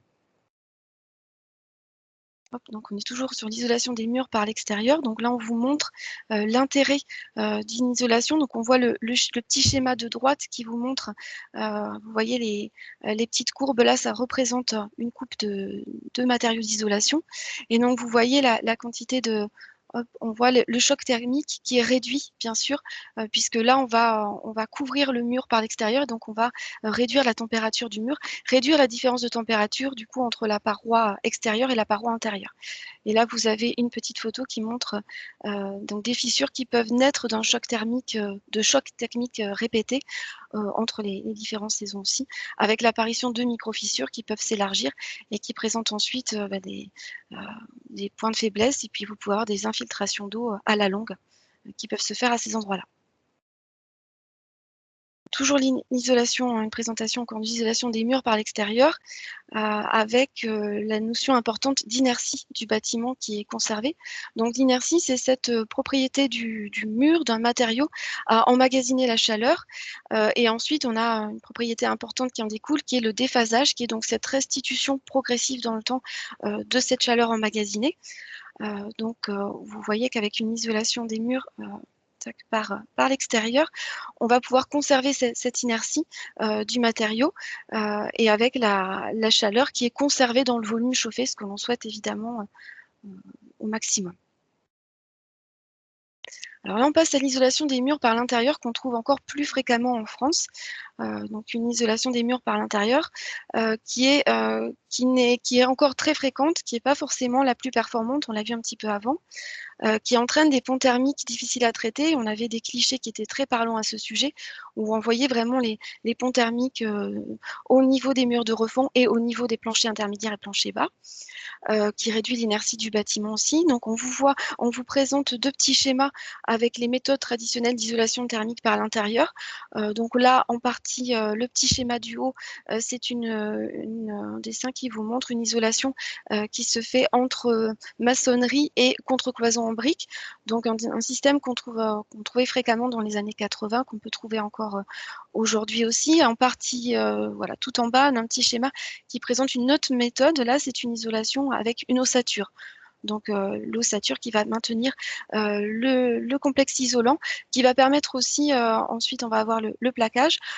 C'est un système qui présente l'intérêt de pouvoir avoir un petit vide d'air qui va pouvoir permettre de faire passer les réseaux techniques, donc les réseaux de gain électrique notamment. Et là on vous parle également du parallèle. Voilà. Non, c'est bon. Je t'en prie. Les menuiseries extérieures. Donc, on a vu que c'était des points de faiblesse dans le bâti, notamment au niveau des huisseries. Alors là, on vous présente alors, on a en haut un double vitrage. Alors, vous voyez les deux petites parois vitrées. Et puis, entre, vous avez alors soit un vide d'air, soit un vide qui est comblé par un gaz, de l'argon par exemple. Et puis, vous avez en bas du triple vitrage. Donc, trois petites parois vitrées et puis deux vides d'air ou comblés par un gaz. Alors, vous avez des données là qui sont importantes, qui sont le UW. Alors, le U, c'est le coefficient de transmission surfacique, c'est l'inverse de la résistance thermique. Quand on regarde les propriétés des matériaux d'isolation, on a souvent cette valeur-là qui revient, le R, la résistance thermique. Là, pour les vitrages, les menuiseries, en tout cas, on parle du UW. Alors, W, c'est pour window. En bas, vous avez le G pour glace, donc verre, et window, donc l'ensemble de la fenêtre. Donc là, on parle en UW qui doit être, là, vous voyez, on vous présente le UW moyen, 1,40 watts par mètre carré Kelvin. Évidemment, cette valeur, on va essayer qu'elle soit la plus basse possible. Vous avez le SW qui est le coefficient de transmission solaire qui, lui, on va chercher à ce qu'il soit plutôt élevé, sauf pour les fenêtres de toit. On va essayer qu'il soit en dessous d'une certaine valeur. Alors ça, ce sont des données très importantes quand vous allez remplacer vos vitrages et ce sont des données qui doivent figurer sur vos devis avec des critères minimums à respecter. Donc un UW, un SW minimum à respecter. Voilà, vous avez aussi le UG qui est présenté, oui, qui est un petit peu plus faible. Voilà. Pardon, attends, attends, yep. Ah oui. Parce que je répondais en même temps, Chad. Oui, parce qu'il y a différentes techniques de pose. On ne l'a pas abordé là. Il peut y avoir une pose en rénovation où on va conserver le châssis. Ce n'est pas forcément une solution plus intéressante hein, sur le plan thermique, bien sûr, parce qu'on peut avoir des faiblesses à cet endroit-là, des ponts thermiques au niveau de l'huisserie, avec une jonction qui peut être mauvaise entre l'huisserie et le bâti, qui a pu se dégrader aussi avec des huisseries bois qui peuvent travailler dans le temps, donc qui sont moins performantes, moins étanches. Après, on a des poses en applique, au nu intérieur, au nu extérieur, des poses en tunnel. Donc, on va faire aussi en fonction des contraintes et des autres travaux qu'on envisage. Si on envisage des travaux, une isolation thermique par l'extérieur et qu'on remplace les menuiseries, ben, une pose au nu extérieur du mur est intéressant puisqu'on va régler le pont thermique. On n'aura pas le retour d'isolant au niveau des tableaux de menuiserie à traiter. Et donc, voilà, ça peut être intéressant, mais on tient compte aussi des contraintes techniques. Alors, l'isolation du plancher bas, donc là, on a trois petits schémas avec les deux premiers qui vont concerner plutôt le neuf. Hein, vous voyez, ça c'est au moment de la construction du bâtiment. On va prévoir l'isolation. Donc, sous chape, vous voyez, on a la chape, la dalle béton et puis matériaux d'isolation. Donc là, sur terre-plein. Et puis, on a sur vide sanitaire accessible, donc une isolation voilà, qui est dessous. Hop, on a l'isolant. Donc, par exemple, là, on a le long d'isolant, le floor mat qui est posé sous la chape. Troisième schéma, c'est peut-être ce qui nous intéresse un petit peu plus, c'est quand on est en rénovation, sur sous-sol ou cave. Alors, si on peut se permettre de prendre un petit peu de hauteur sous plafond, on peut avoir par exemple une isolation sur structure, sur ossature comme ça métallique. On a différentes techniques d'isolation. On peut avoir une isolation projetée. Voilà, ça va aussi, on va tenir compte aussi des travaux qui sont envisagés. Si on envisage un remplacement, une isolation des gaines, un remplacement du système de chauffage, on va aussi tenir compte de ça. Est-ce qu'on peut aussi à ce moment-là déposer les canalisations, les conduites, les isoler? Enfin, on va tenir compte de tous ces paramètres-là pour adapter la technique choisie, bien sûr. Encore une fois aussi, il y a la hauteur sous plafond qui va déterminer ce qu'on va pouvoir faire. Isolation sous plancher. Alors, l'étanchéité à l'air, on en a parlé. C'est un élément dont on doit tenir compte évidemment quand on fait des travaux pour plusieurs raisons. Donc, l'étanchéité à l'air, elle va permettre de réduire les factures d'énergie puisqu'elle va permettre de réduire les fuites d'air parasites, les fuites d'air qui ne sont pas contrôlées, les entrées d'air qui ne sont pas contrôlées, permettre l'amélioration du confort puisqu'on a un inconfort qui va naître de ces entrées d'air, donc par la sensation de froid qui est produite par les entrées d'air, par l'air plus froid bien sûr, par le mouvement aussi, le déplacement de l'air qui peut générer un inconfort. Ça va protéger également l'étanchéité à l'air, donc par la membrane notamment. Ça va protéger le système d'isolation contre l'humidité. Donc c'est très important, ça va assurer la pérennité de ce matériau d'isolation. Donc on a un petit schéma tout en haut qui vous présente ce que peut représenter en termes de perte de performance de l'isolant une simple fente, donc une petite rupture dans la continuité de l'étanchéité à l'air, simplement 1 mm pour 1 mètre carré d'isolant. Alors là, on a pris l'exemple de 140 mm de laine de verre, donc plutôt en isolation de mur. La performance de l'isolant, on estime qu'elle est divisée quasiment par 5. Vous voyez, donc ça, le traitement d'étanchéité à l'air a vraiment une importance capitale pour les performances. En fait, pour compléter, ça peut être l'exemple du pull et du kawaii, enfin du coupe-vent, quoi, où vous avez un pull, si vous n'avez pas de protection contre le vent, vous allez avoir froid, l'air va passer à travers. Vous allez ressentir l'air et le froid. Si vous mettez un coupe-vent qui est bien étanche, vous allez avoir bien chaud et vous n'allez pas ressentir le froid. Et il suffit que vous ayez un trou dedans et là, vous allez tout ressentir par ce petit trou-là. Et c'est vrai que l'étanchéité à l'air a vraiment une incidence importante sur la performance de l'isolation. Et donc là en bas, on vous a montré aussi, ce soit vraiment plus parlant aussi, ce que peuvent représenter la somme des fuites d'air dans un logement. Alors dans une maison ancienne, vous voyez, ça représente en gros un trou de 42 cm de diamètre. Ça correspond en gros à une feuille format A3. Et à l'inverse, voilà, tout au bout, une maison très performante, une maison passive. Donc là, on est sur quasiment une carte de visite. Vous voyez, ça représente un tout petit trou de 8 cm et demi de diamètre. Donc voilà, vous voyez l'échelle de grandeur. Donc ensuite, on va passer au deuxième chapitre, donc la ventilation, qui est souvent un poste de travaux qui est en tout cas pas forcément bien traité ou un petit peu mis de côté et qui est pourtant capital, la ventilation maîtrisée. Donc la ventilation, évidemment, pourquoi ventiler? Alors pour plusieurs raisons. Évidemment pour un apport constant en oxygène, pour la santé, pour la combustion, bien sûr pour les appareils de chauffage, pour maîtriser le renouvellement d'air, évidemment. Donc on a parlé de petites fuites d'air avant qui n'étaient pas contrôlées. Donc à partir du moment où on va travailler sur l'étanchéité à l'air du bâti, on va bloquer ces entrées d'air qui n'étaient pas souhaitées, mais qui participaient à l'aération, au renouvellement d'air dans le logement. Donc à partir du moment là où on n'a plus ces entrées d'air complémentaire, même s'il n'était pas souhaité, eh bien, il va falloir avoir un système de ventilation performant et suffisant.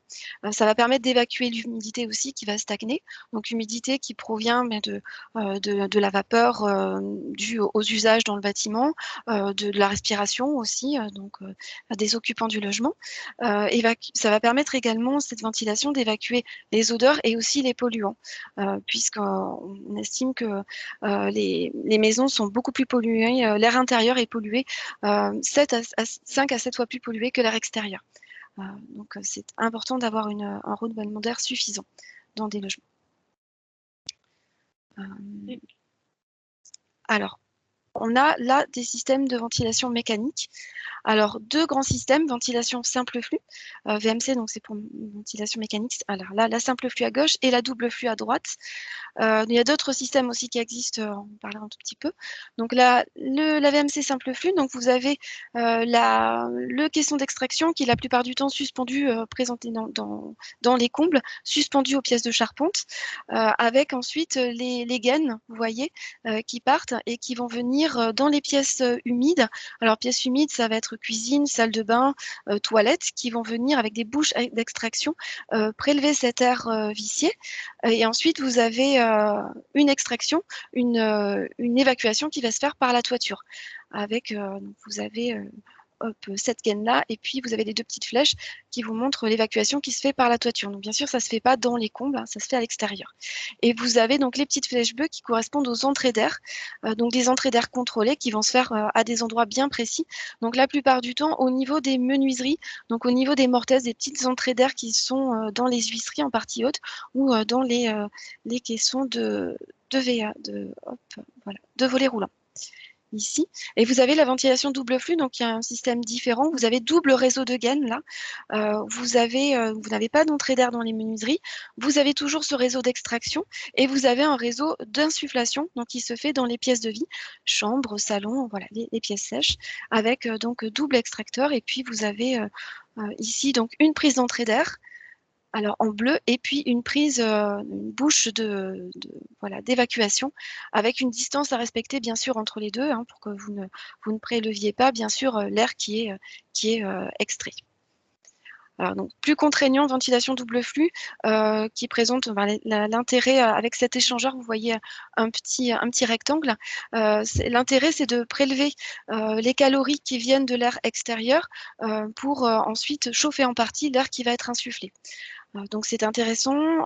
Par contre, c'est un système qui est quand même un peu plus contraignant en rénovation. C'est double réseau de gaines. C'est un système qui est plus onéreux aussi.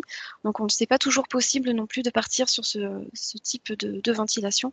La ventilation double flux peut être tout à fait satisfaisante aussi. Alors là, vous avez des petites photos de bouches d'extraction à gauche, donc pour la ventilation simple flux, que vous devez avoir probablement chez vous, hein, vous les reconnaissez avec ces petites ailettes. La ventilation double flux, c'est un petit peu différent. Et puis vous avez des entrées d'air, donc ces fameuses mortailles, ces petites entrées d'air pour la simple flux que vous avez au niveau des huisseries. Alors vous pouvez avoir des petites réglettes qui vont s'abaisser ou au contraire se relever pour laisser l'entrée d'air, l'air rentrer. Donc on est sur une ventilation Y-A par exemple, ou Y-B. Vous allez avoir des systèmes un petit peu différents de grilles. Donc soit possibilité d'avoir un contrôle de l'entrée d'air en fonction du taux d'humidité dans le bâtiment, soit des entrées d'air constantes, hein, des grilles uniques. Voilà. Et puis voilà, vous avez ici la bouche d'extraction pour la double flux. Il y a une remarque par rapport à l'entretien de la VMC, si tu peux en parler un petit peu aussi.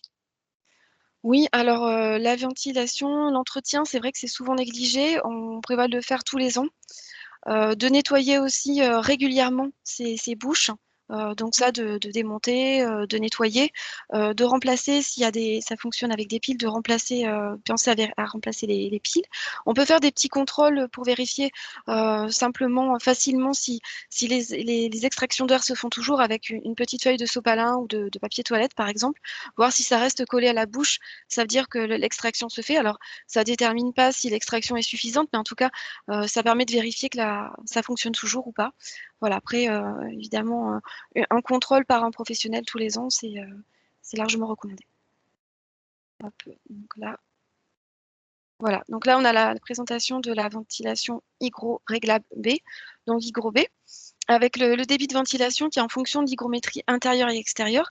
Donc, ce que je vous disais juste avant, donc avec des petits clapets au niveau des entrées d'air qui vont plus ou moins s'ouvrir, donc en fonction du besoin. Donc, quand il y a un besoin, un taux d'humidité qui est trop important, vous allez avoir ces clapets qui vont s'ouvrir pour pouvoir laisser l'air rentrer en quantité suffisante.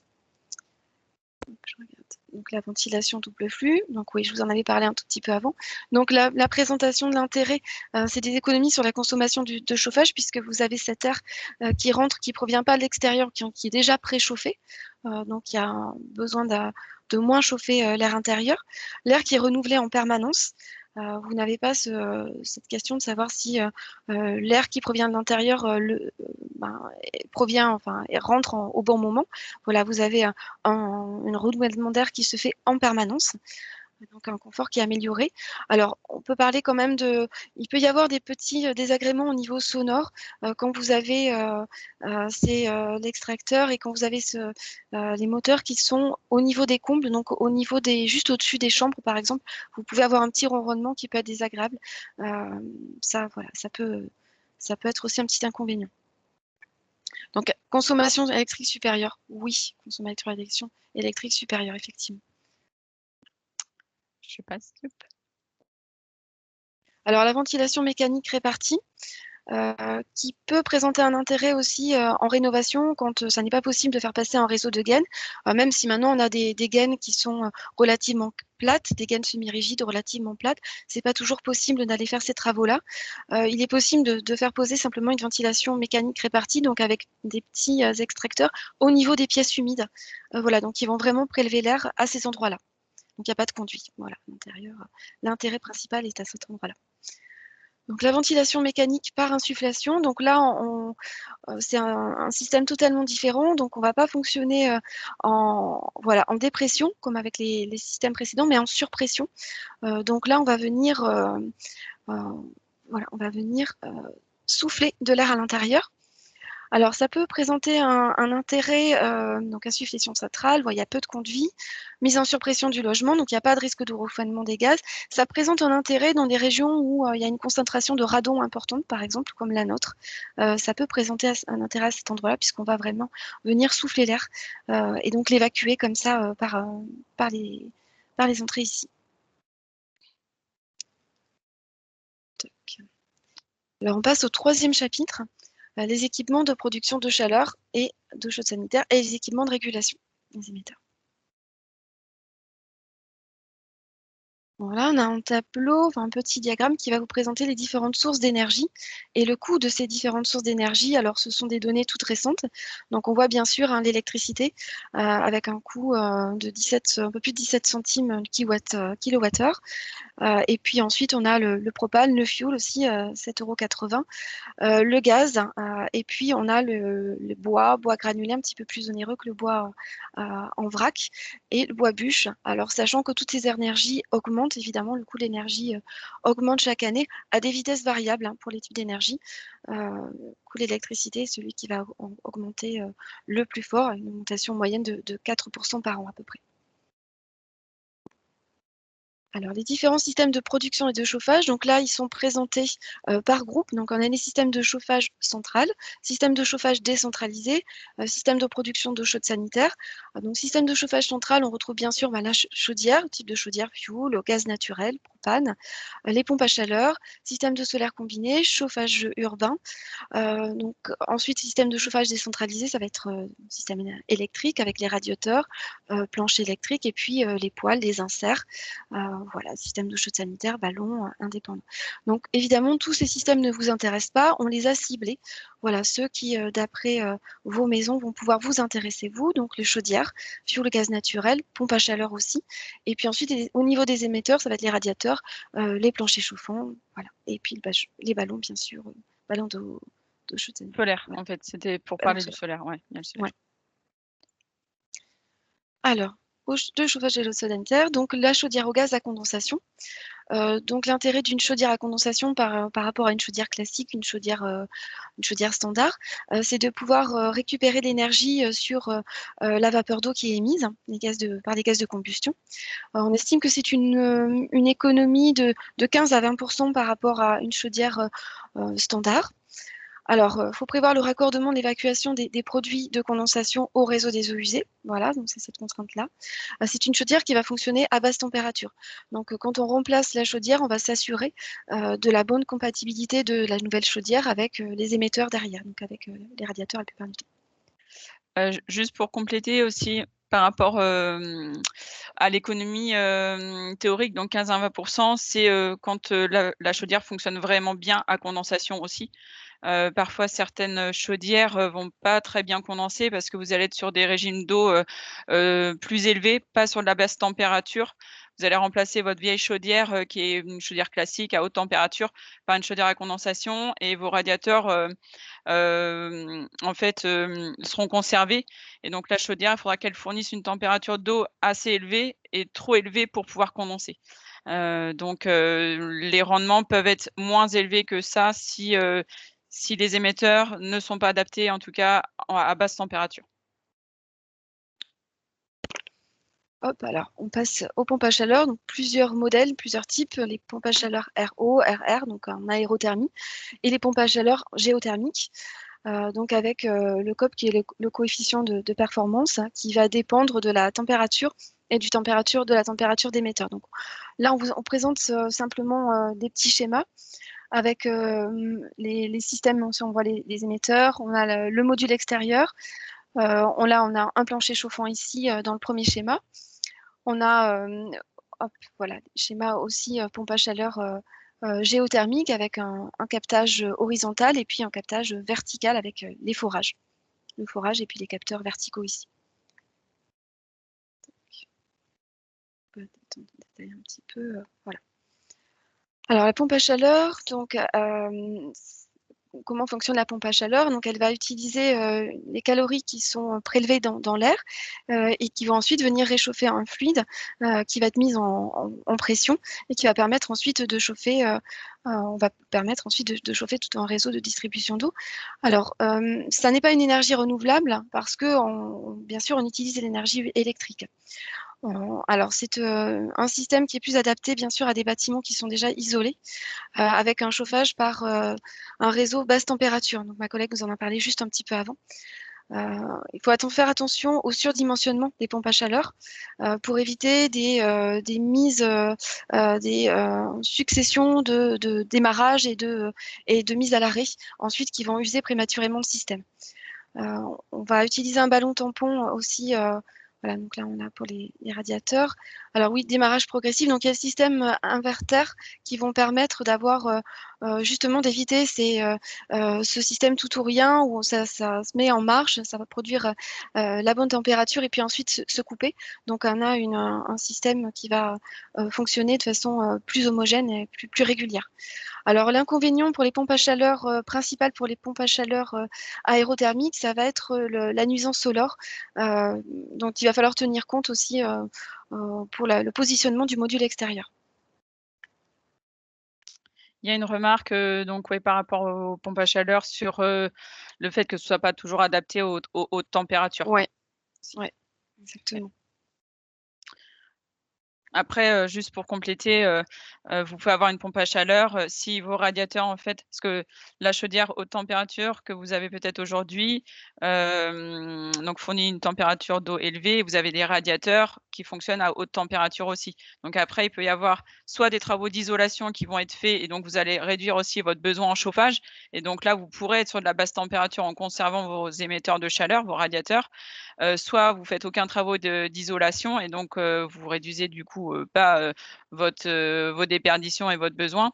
Et donc là, il faudra dans ce cas-là, si vous voulez être sur une basse température, changer vos émetteurs et passer sur des radiateurs à basse température qui seront plus grands que les radiateurs classiques. Alors oui, excuse-moi Aurélie, pour compléter la température haute et basse température, Aurélie en parle juste après, dans les émetteurs. Donc je la laisse continuer. Oui, on verra après. Donc l'eau chaude sanitaire peut être également produite par l'énergie solaire, alors qui peut permettre de couvrir jusqu'à 50-60% des besoins en eau chaude sanitaire. Voilà, on voit des capteurs ici en toiture. Donc ça nécessite d'avoir une énergie d'appoint, donc par chaudière gaz ou fuel, ou par une résistance électrique. Nous avons un petit schéma ensuite qui est présenté dessous. Vous avez les panneaux, vous avez le module, et vous avez la chaudière d'appoint avec l'évacuation vers le chauffage assuré. Les émetteurs de chaleur, donc émetteurs hydrauliques et électriques. Alors, donc on a les radiateurs basse température, haute température, pardon, plus de 50 degrés. Donc, des radiateurs plutôt anciens qui fonctionnent avec les chaudières standards, chaudière fuel ou chaudière gaz standard. Les radiateurs basse température, ceux qu'on va plus récents, ceux qu'on va positionner maintenant par 40-45 degrés en moyenne. On a également les planchers chauffants, donc là une température un petit peu plus basse, on est sur 35 degrés. Les murs chauffants aussi, qu'on trouve un petit peu moins fréquentes, 35-40 degrés aussi. Et le plafond chauffant aussi, 35 degrés. Donc vous avez différents modèles qui sont présentés. Vous avez par exemple le radiateur ici à radiateur acier. Vous avez des radiateurs en bas, radiateurs à inertie sèche ou avec un système de fluide à l'intérieur. Différents matériaux possibles, en fonte, en céramique. Vous avez le plancher chauffant et pour le mur aussi. Donc, ce que disait ma collègue, c'est la majorité des systèmes de chauffage sont optimisés avec des émetteurs basse température. Voilà, basse température, donc il faut faire attention à ça quand on change son générateur, donc sa chaudière. Vérifier s'il peut être nécessaire de remplacer justement ces émetteurs-là, ou de les adapter en tout cas à la basse température. Donc la régulation, très importante aussi. Donc le thermostat d'ambiance, que vous devez connaître, on va pouvoir indiquer comme ça la température de consigne que l'on va souhaiter. La régulation qui peut se faire aussi émetteur par émetteur, donc avec des robinets thermostatiques pour les émetteurs à eau, donc dans le cadre d'un générateur avec une chaudière gaz ou chaudière fuel par exemple, on a ces robinets qui sont associés au radiateur. Les thermostats électroniques intégrés pour les émetteurs électriques, bien sûr. Avec des thermostats plus ou moins sensibles, plus ou moins performants. On va pouvoir sélectionner des plages de présence comme ça pour pouvoir, et puis des températures comme ça pour pouvoir vraiment les régler au plus près de ce que l'on souhaite. Donc le thermostat d'ambiance programmable, voilà, avec les plages horaires de confort et d'abaissement de température. Donc vraiment pour répondre au plus près aux besoins et aux durées d'occupation, bien sûr, du logement. Éviter de chauffer quand il n'y a pas de présence. Alors, on va passer aux aides financières, puisque c'est aussi ce qui intéresse quand on engage des travaux de rénovation, c'est de savoir aussi ce qui va pouvoir être pris en charge au niveau de ces travaux-là, de quelle manière on va pouvoir être aidé, éventuellement pour aller partir sur des travaux un peu plus ambitieux, envisager des travaux supplémentaires, si les aides financières sont intéressantes pour les travaux qu'on envisage. Alors, ce sont des aides Alors, des aides qui sont assez complexes, si vous vous êtes penché un petit peu là-dessus, vous allez voir, c'est assez compliqué. Il y a des aides nationales, des aides locales, des aides publiques, des aides privées qui se cumulent entre elles sous conditions, qui sont souvent sous conditions de ressources dans un premier temps et qui vont aussi dépendre des travaux que l'on envisage, qui vont être soumis aussi aux performances des travaux envisagés. Donc, il y a des critères techniques à respecter, des critères techniques d'éligibilité. Voilà ce qu'on parle. On parle d'éco-conditionnalité. Pour les matériaux d'isolation, pour les travaux d'isolation, pour les travaux concernant les systèmes de chauffage également. Alors, on a une présentation ici des différents dispositifs qui existent. Donc, on peut commencer par l'éco-prêt à taux zéro, qui est un prêt qui est proposé par une vingtaine de banques en France. Dès qu'on envisage une action de rénovation, alors il y a plusieurs postes de travaux qui sont éligibles à l'éco-prêt TZ. Il y en a 7, et puis il y a aussi 7 pour la rénovation énergétique. Il y a aussi la rénovation globale, il y a aussi la rénovation du système d'assainissement non collectif, donc avec des aides qui peuvent aller de 7 000 € jusqu'à 30 000 €. Alors jusqu'à plusieurs postes de travaux. C'est un prêt qui est remboursable sur 15 ans maximum et qui est cumulable avec les autres aides. Donc ça, il faut se renseigner auprès de sa banque pour voir si on peut être éligible. Il y a aussi les certificats d'économie d'énergie qui peuvent avoir plusieurs noms, prime énergie, prime EDF, du nom du fournisseur, voilà, prime C2E, donc certificat d'économie d'énergie, qui sont délivrés par les fournisseurs d'énergie, fournisseurs vendeurs d'énergie, qu'on appelle aussi des obligés. Ce sont des primes qui sont, dont les montants sont estimés par les types de travaux. Certaines primes énergie sont encadrées très fortement par le gouvernement. Ce sont les primes coup de pouce isolation, primes coup de pouce chauffage, primes coup de pouce thermostat. Voilà, avec des seuils qui sont fixés, qui vont dépendre de vos ressources aussi. Si vous êtes en dessous ou au-dessus des plafonds de ressources de l'ANA. Voilà, donc ça, ce sont des primes qui sont à demander aux fournisseurs d'énergie avant démarrage des travaux, comme pour la plupart des aides, on va y revenir, et même avant signature des devis des professionnels la plupart du temps. Une chose importante, oui, je suis passée un peu vite là-dessus, les professionnels. Les travaux doivent être réalisés par des professionnels du bâtiment, des professionnels titulaires de certificats RGE, reconnus garants de l'environnement, au moment où les travaux démarrent. Voilà. Donc ça, on va regarder tous ces dispositifs-là. Je vais passer évidemment un petit peu vite dessus, comme pour la partie technique de toute façon. Après, il ne faut pas hésiter à nous contacter, nous, à l'ALEC, pour demander des rendez-vous pour étudier de façon personnalisée votre besoin et votre projet de travaux, bien sûr. Je suis en train de mettre les liens, Aurélie, sur le chat. D'accord. Donc les liens vers les aides financières et les liens vers les guides techniques plus pour rentrer plus dans le détail, quoi, sur les différentes solutions techniques, etc. Voilà, exactement. Je vous ai tout mis. Vous aurez, voilà. Effectivement, on est là pour vous accompagner. Donc, si vous avez des questions individuelles aussi liées vraiment à votre projet un projet de rénovation, ou même des questions, vous n'avez pas encore trop de projets, vous savez pas trop par où commencer, faut vraiment pas hésiter à nous contacter directement, comme disait Aurélie. Tu as expliqué en détail peut-être les aides sur Rennes Métropole un petit peu? Oui, exactement. Peut-être. Oui. Alors, j'avais pas tout à fait fini sur les aides, mais c'est pas grave. Ouais, d'accord, pardon, excuse-moi. Non, c'est vrai qu'il y a d'autres aides dont vous pouvez entendre parler aussi beaucoup, notamment MaPrimeRénov', qui est cette aide de l'ANA, aussi l'Agence nationale de l'habitat, qui est accessible maintenant à tous les ménages, mais par contre avec des montants qui sont dégressifs en fonction des catégories ressources dans lesquelles vous vous trouvez, des types de travaux envisagés aussi, donc assez complexe à étudier aussi. MaPrimeRénov' cumulable avec d'autres aides financières aussi. Donc ça, c'est vrai qu'il ne faut pas hésiter à nous contacter aussi si vous avez des questions là-dessus aussi, pour qu'on puisse étudier vraiment au cas par cas ce qui va pouvoir être mobilisable dans votre cas, cumulable, ce qui serait plus intéressant aussi, sachant quand même qu'on part toujours du besoin et de l'intérêt des travaux avant d'arriver aussi aux aides financières. Donc vraiment, qu'est-ce qui peut être fait, enfin, quel est le besoin, qu'est-ce qui peut être fait aussi, donc sur le plan technique, et puis ensuite, comment on va pouvoir financer ces travaux-là. Ça intervient vraiment tout à la fin. Il faut vraiment ne pas se dire, bon, il y a des aides financières intéressantes sur la pompe à chaleur, par exemple, on va mettre en place une pompe à chaleur, c'est pas toujours adapté à tous les cas de figure, donc on va d'abord envisager ça, voir ce qui est faisable, ce qui est intéressant pour vous dans votre cas personnel, et puis ensuite étudier en détail les aides financières. Voilà, donc ensuite il y a une remarque, excuse-moi Aurélie, il y a une remarque par rapport à MaPrimeRénov', d'Anne, qui indique donc attention à ce sujet, engagement des travaux veut dire c'est signature du devis et pas démarrage des travaux comme il le pensait. Et effectivement, c'est pas clair du tout à ce sujet. Si vous voulez prendre la parole, madame, vous pouvez remettre votre micro. Oui, si vous avez des témoignages à partager, bien sûr. Vous m'entendez? Oui, on vous entend. Oui, donc c'est juste, nous on a eu la mésaventure, on avait mal compris, on pensait que l'engagement, ça voulait dire démarrage de travaux. Et donc on n'a pas pu avoir notre prix pour ensuite appeler chez eux. Ça arrive. On ne s'entend pas très bien avec le petit. Ouais. Et donc je voulais juste, je voulais juste dire qu'on n'avait pas compris que engagement voulait dire démarrage des signatures du devis.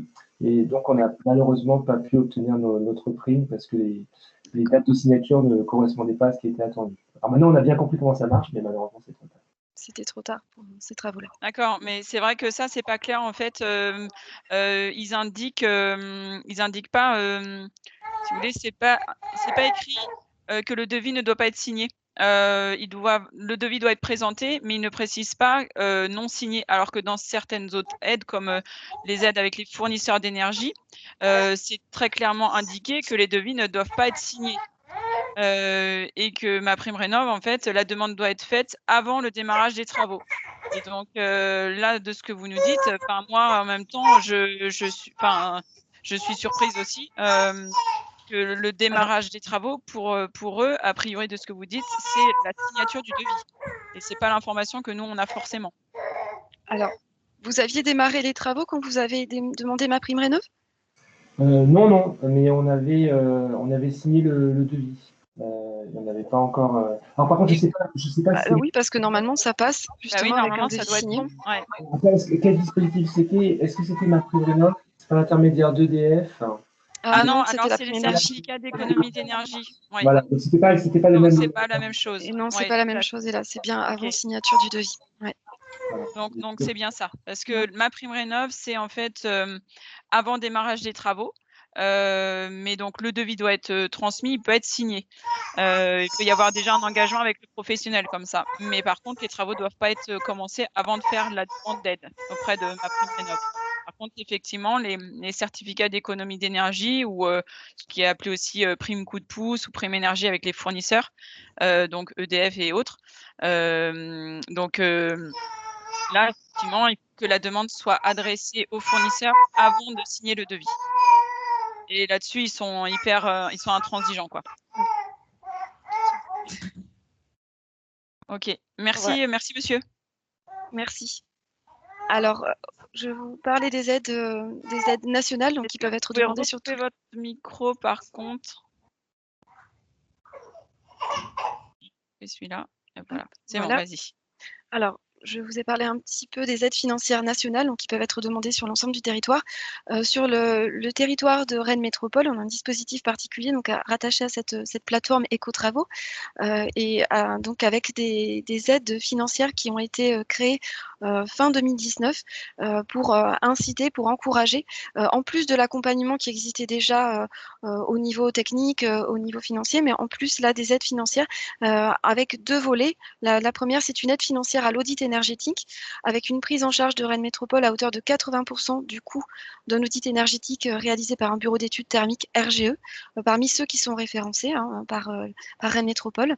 Et puis ensuite, dans un deuxième temps, alors c'est sans condition de ressources, c'est accessible aux propriétaires de maisons individuelles de plus de 15 ans. Et puis ensuite, l'objectif, c'est d'aller vers ce qui est fixé, donc c'est-à-dire vers des travaux BBC Rénovation pour pouvoir aussi demande éventuellement l'aide aux travaux de Rennes Métropole qui peut aller jusqu'à 8 000 € pour les ménages qui sont au-dessus des plafonds de ressources de l'ANA. Là, c'est une aide qui est soumise à condition de ressources et qui impose de choisir un scénario, le scénario BBC Rénovation pour bâtiments basse consommation, c'est-à-dire en gros, on arrive à une étiquette énergie B après travaux. Et donc là, c'est voilà, donc pour l'encouragement de Rennes Métropole, c'est vraiment d'essayer de partir sur des travaux, sur des rénovations globales, en tout cas des travaux bien articulés pour être les plus performants possibles. Est-ce que tu peux expliquer, donc Monsieur Matoulin demande donc expliquer vraiment le parcours en fait du particulier par rapport à l'accompagnement qu'on propose?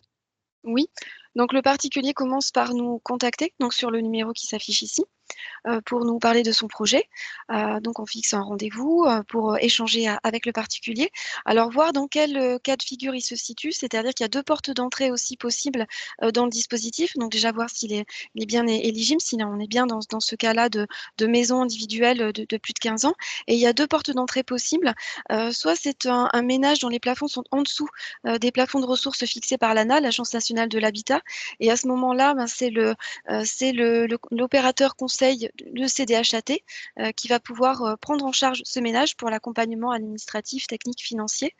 Soit c'est un ménage qui est au-dessus des plafonds de ressources de l'ANA et c'est nous, ALEC, qui allons accompagner ce ménage. Donc, comme je vous disais, sur le plan administratif, puisqu'il y a une demande à faire à Rennes Métropole, donc par un formulaire de demande d'aide à l'audit, différents échanges avec Rennes Métropole, l'accompagnement aussi et le lien entre le bureau d'études thermiques et le particulier.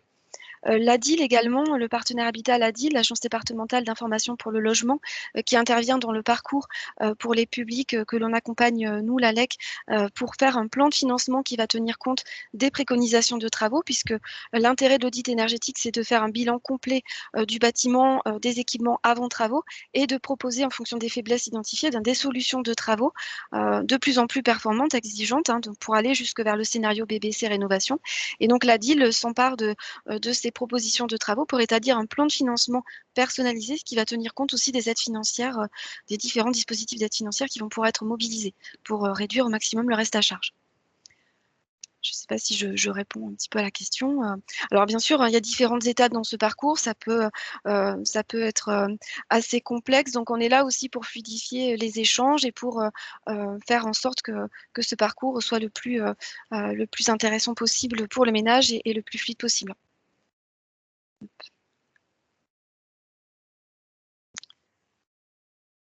Voilà, je pense que j'ai fait le tour. Ouais. Je ne sais pas si tu voulais rajouter quelque chose, Aurélie. Non, c'est bon. Je pense que tu as tout balayé au niveau des aides. Donc après, vu que si, alors, il y avait un point aussi par rapport à la mutualisation d'éventuels travaux. Donc c'est vrai que vu que vous êtes, alors pas tous, hein, mais c'est vrai qu'il y a quand même pas mal de personnes qui sont du quartier donc des Deux Ruisseaux, adhérents de l'association des Toits du Levant. Donc vous pouvez aussi, si vous avez un projet de rénovation, en parler aussi entre vous pour essayer de mutualiser certains postes de travaux ou au moins dans la réflexion, mutualiser votre réflexion, quoi. Il y a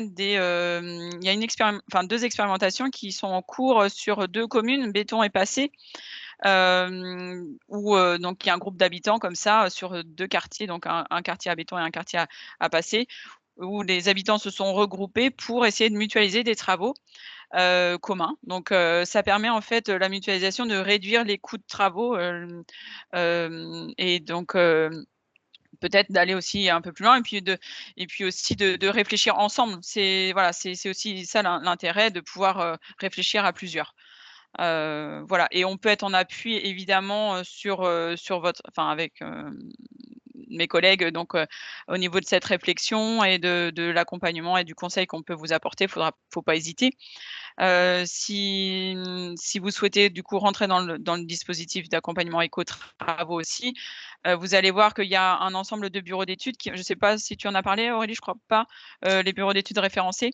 J'ai pas détaillé la Ouais. liste. Ah oui, il y a 11 bureaux Donc d'études. en fait, donc il y a une dizaine de bureaux d'études, 11 bureaux d'études qui ont été référencés par Rennes Métropole pour faire les audits énergétiques. Donc nous, on accompagne pour les ménages que l'on accompagne, donc Orana. Donc vous devez prendre contact si vous voulez faire un audit et avoir cette aide éco-travaux à l'audit. Vous devez choisir en fait un bureau d'études parmi cette liste. Et donc si vous voulez mutualiser votre réflexion et un projet de rénovation, c'est bien de pouvoir choisir le même bureau d'études, par exemple. Ça permet de simplifier aussi les choses. Voilà. Mais ça, c'est une piste de réflexion. Voilà, c'est ça. Monsieur Mathulin précise, donc le programme, c'est le programme 1, 2, 3 BBC, donc à Béton et à Passé. Vous en avez peut-être entendu parler. Et donc, Monsieur Pouplard indique qu'ils ont mutualisé les changements de chaudière en 2016. Oui, c'est vrai, vous en aviez parlé, effectivement. Donc après, ça peut aussi porter sur des travaux d'isolation, hein, isolation en toiture ou isolation de murs par l'extérieur, pourquoi pas, à voir. Voilà, voilà. Est-ce que vous avez donc des questions? Ça va, on est bien, 11h07, je trouve ça va.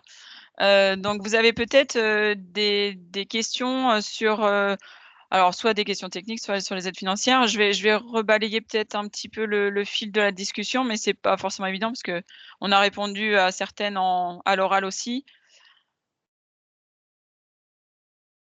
S'il y en a qui veulent prendre la parole même, vous pouvez réactiver votre micro et poser votre question oralement, ça peut être aussi plus facile.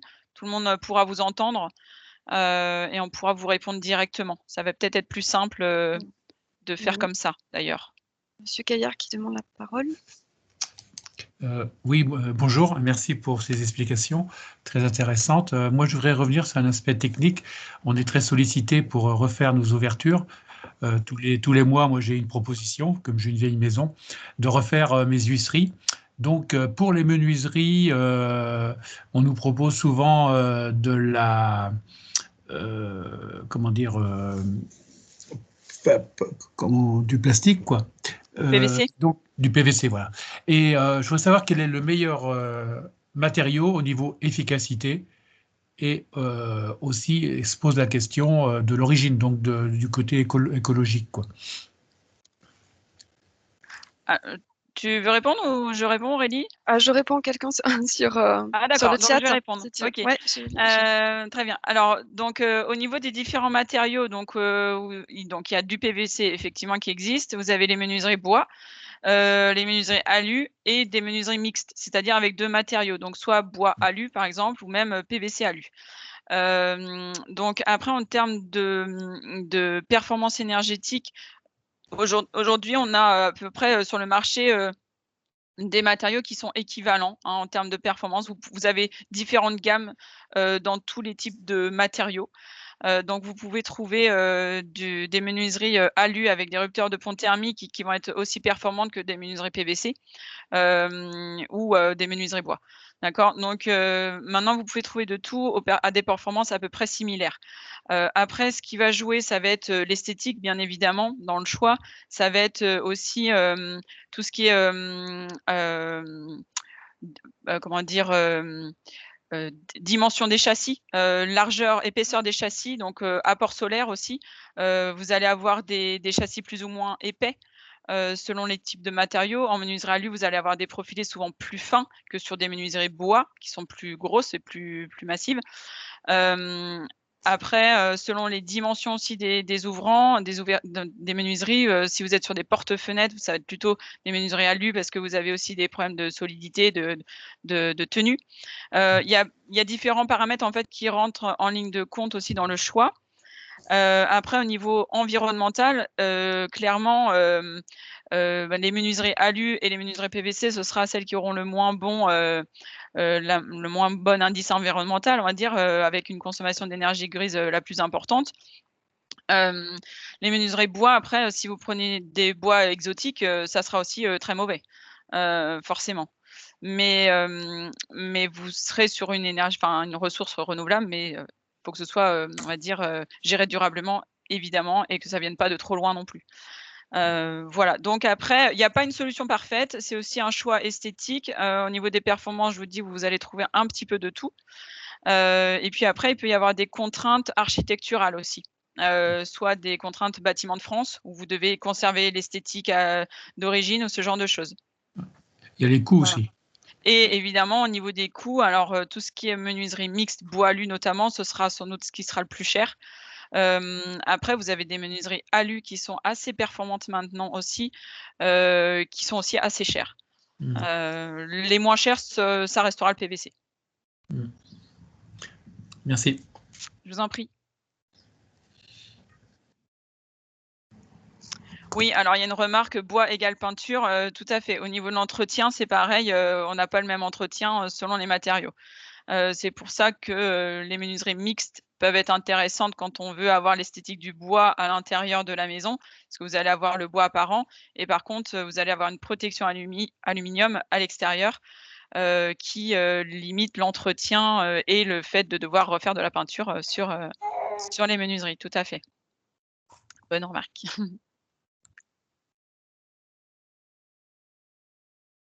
Alors, ceux qui veulent poser des questions, vous pouvez lever la main du coup, et puis, alors monsieur Matoulin, vous avez, levé la main?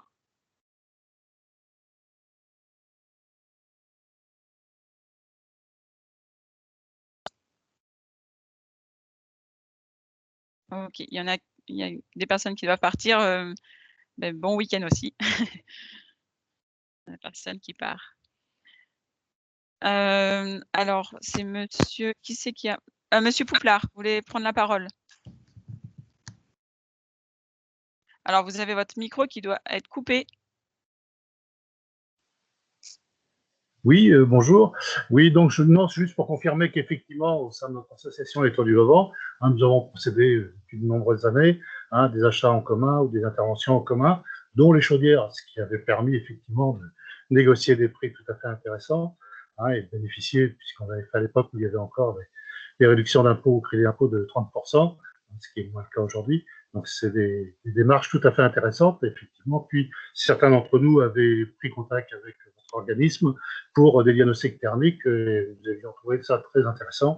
Et je ne peux qu'encourager d'autres personnes du quartier ou de Chantilly plus largement à intervenir auprès de vous pour avoir ce type de diagnostic. Merci, Monsieur Bouclard. Oui, excusez-moi, vous m'entendez? Oui. Oui, pardon, c'est M. Matoulin. Tout à l'heure. Monsieur Matoulin, d'accord. Vous m'entendiez pas vraisemblablement. Non, non, tout à fait.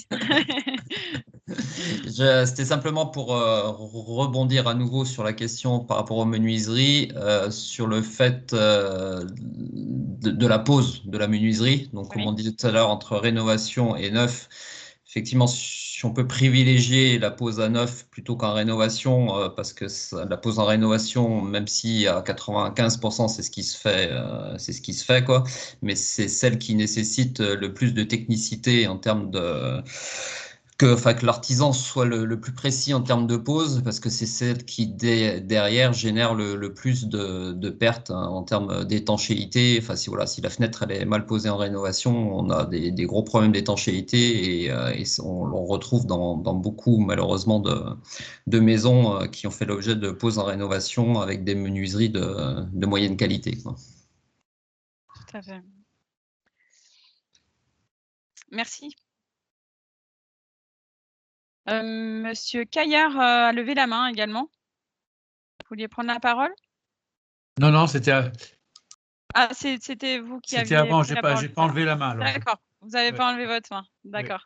Oui. Si vous pouvez baisser vos mains en fait quand vous avez parlé du coup. Par contre, il y a donc Monsieur Drelin, vous avez levé la main.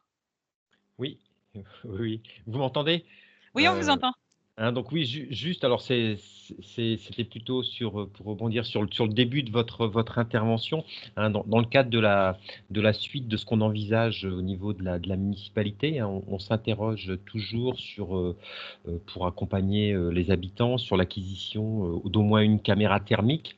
Voilà, après c'est comment on accompagne ça, parce que voilà, une caméra thermique en soi, ça suffit pas, mais ça peut aussi contribuer à ce que des habitants regardent rapidement sur leur bâtisse ce qui va ou ce qui va pas, et puis pour aller plus loin.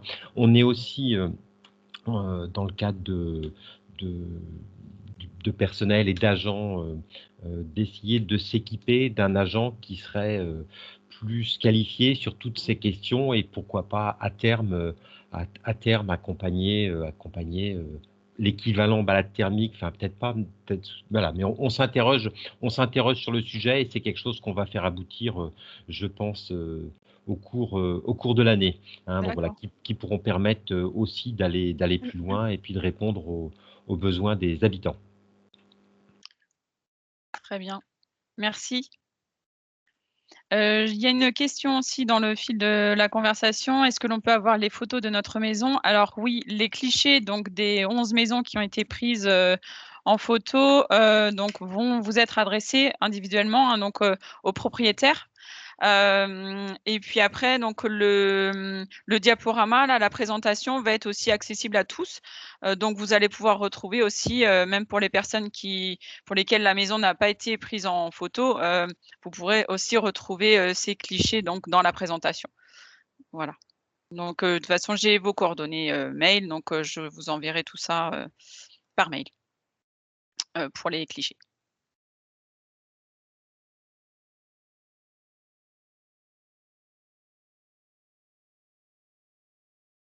Ah non, oui, Madame Marquet, vous avez levé la main. Pardon. Monsieur Marquet, bonjour. Bonjour.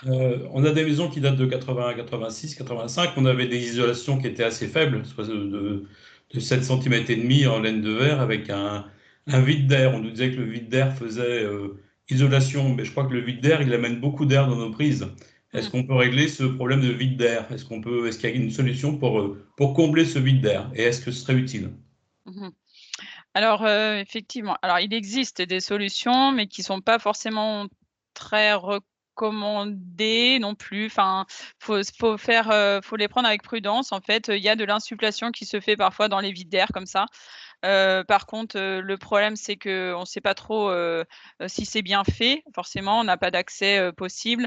Et le problème, c'est aussi l'humidité qui peut s'installer aussi dans cette épaisseur de l'isolant à terme. Donc, ça peut être compliqué. L'idéal, c'est quand même, alors si vous avez vraiment des entrées d'air, donc des flux d'air que vous ressentez au niveau des prises ou ce genre de choses, c'est peut-être d'intervenir déjà à ce niveau-là.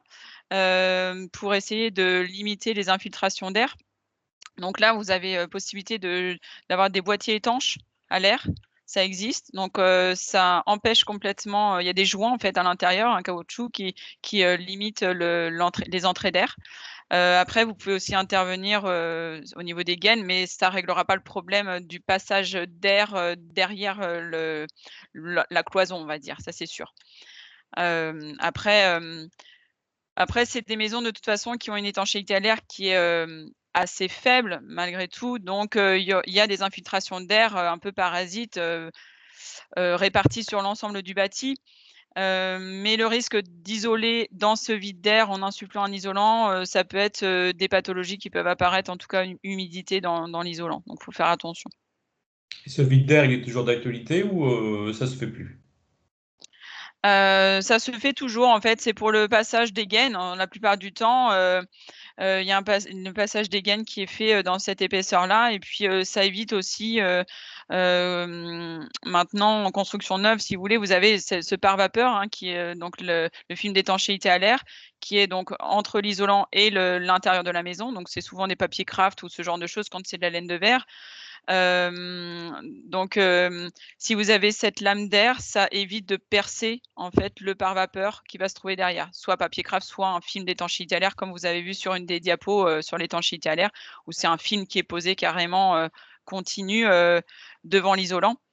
Si vous n'avez pas de vide d'air, vous allez poser le placo directement dessus et vous allez faire un trou dans le mur et vous allez percer forcément derrière le pare-vapeur. Et donc, vous allez aussi avoir des problèmes d'étanchéité à l'air derrière. Très bien. Donc, J'avais voilà. juste une dernière question. Est-ce qu'un plancher stratifié bien posé avec le pare-vapeur et tout sur la dalle basse, est-ce que c'est considéré comme un isolant? Non, c'est pas un isolant, c'est, on va dire, c'est un correcteur thermique un peu. Enfin, ça va améliorer le ressenti, peut-être du froid, mais ça va pas isoler. OK. D'accord. Merci. Je vous en prie, merci à vous.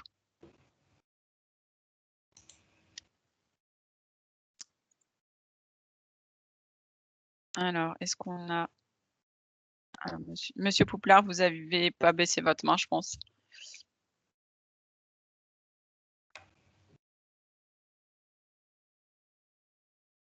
Est-ce qu'il y aurait d'autres questions?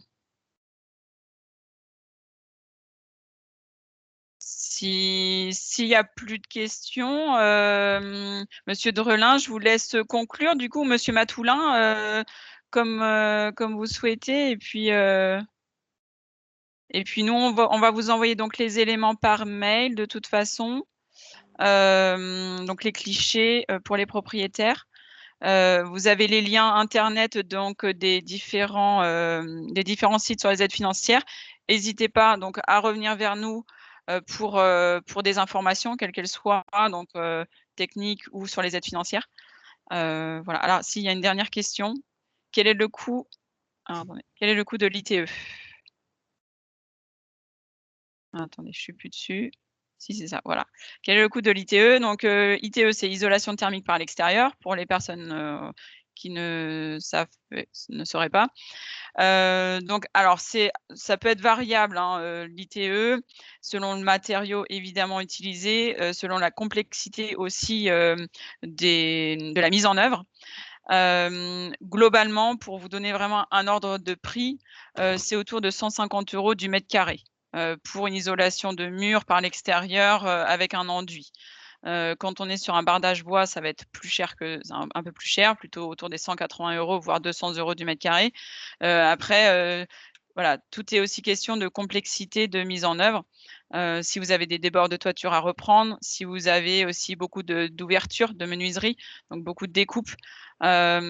Si vous avez aussi des détails techniques comme pour la pose des gouttières. Donc, il y a des systèmes particuliers pour éviter les ponts thermiques de fixation de tous ces éléments-là dans l'isolant.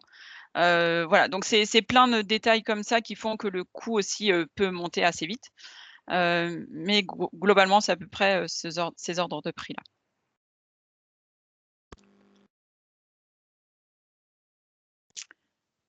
Merci. Voilà. Merci pour votre présentation. Alors, je vais laisser la conclusion à monsieur Fabrice Matoulin. Voilà, j'ai fait l'introduction, il va faire la conclusion, mais voilà, je ne devais pas rester jusqu'au bout, mais j'ai trouvé ça tellement intéressant que j'ai décalé mon engagement suivant. Donc voilà, je vous remercie quand même beaucoup pour cette présentation et je laisse le mot de la fin à monsieur Matoulin. Merci de votre présence aussi. Ouais. On a respecté pile poil le timing, ce qui est vraiment très bien. Merci à vous. Merci. Merci, monsieur le maire.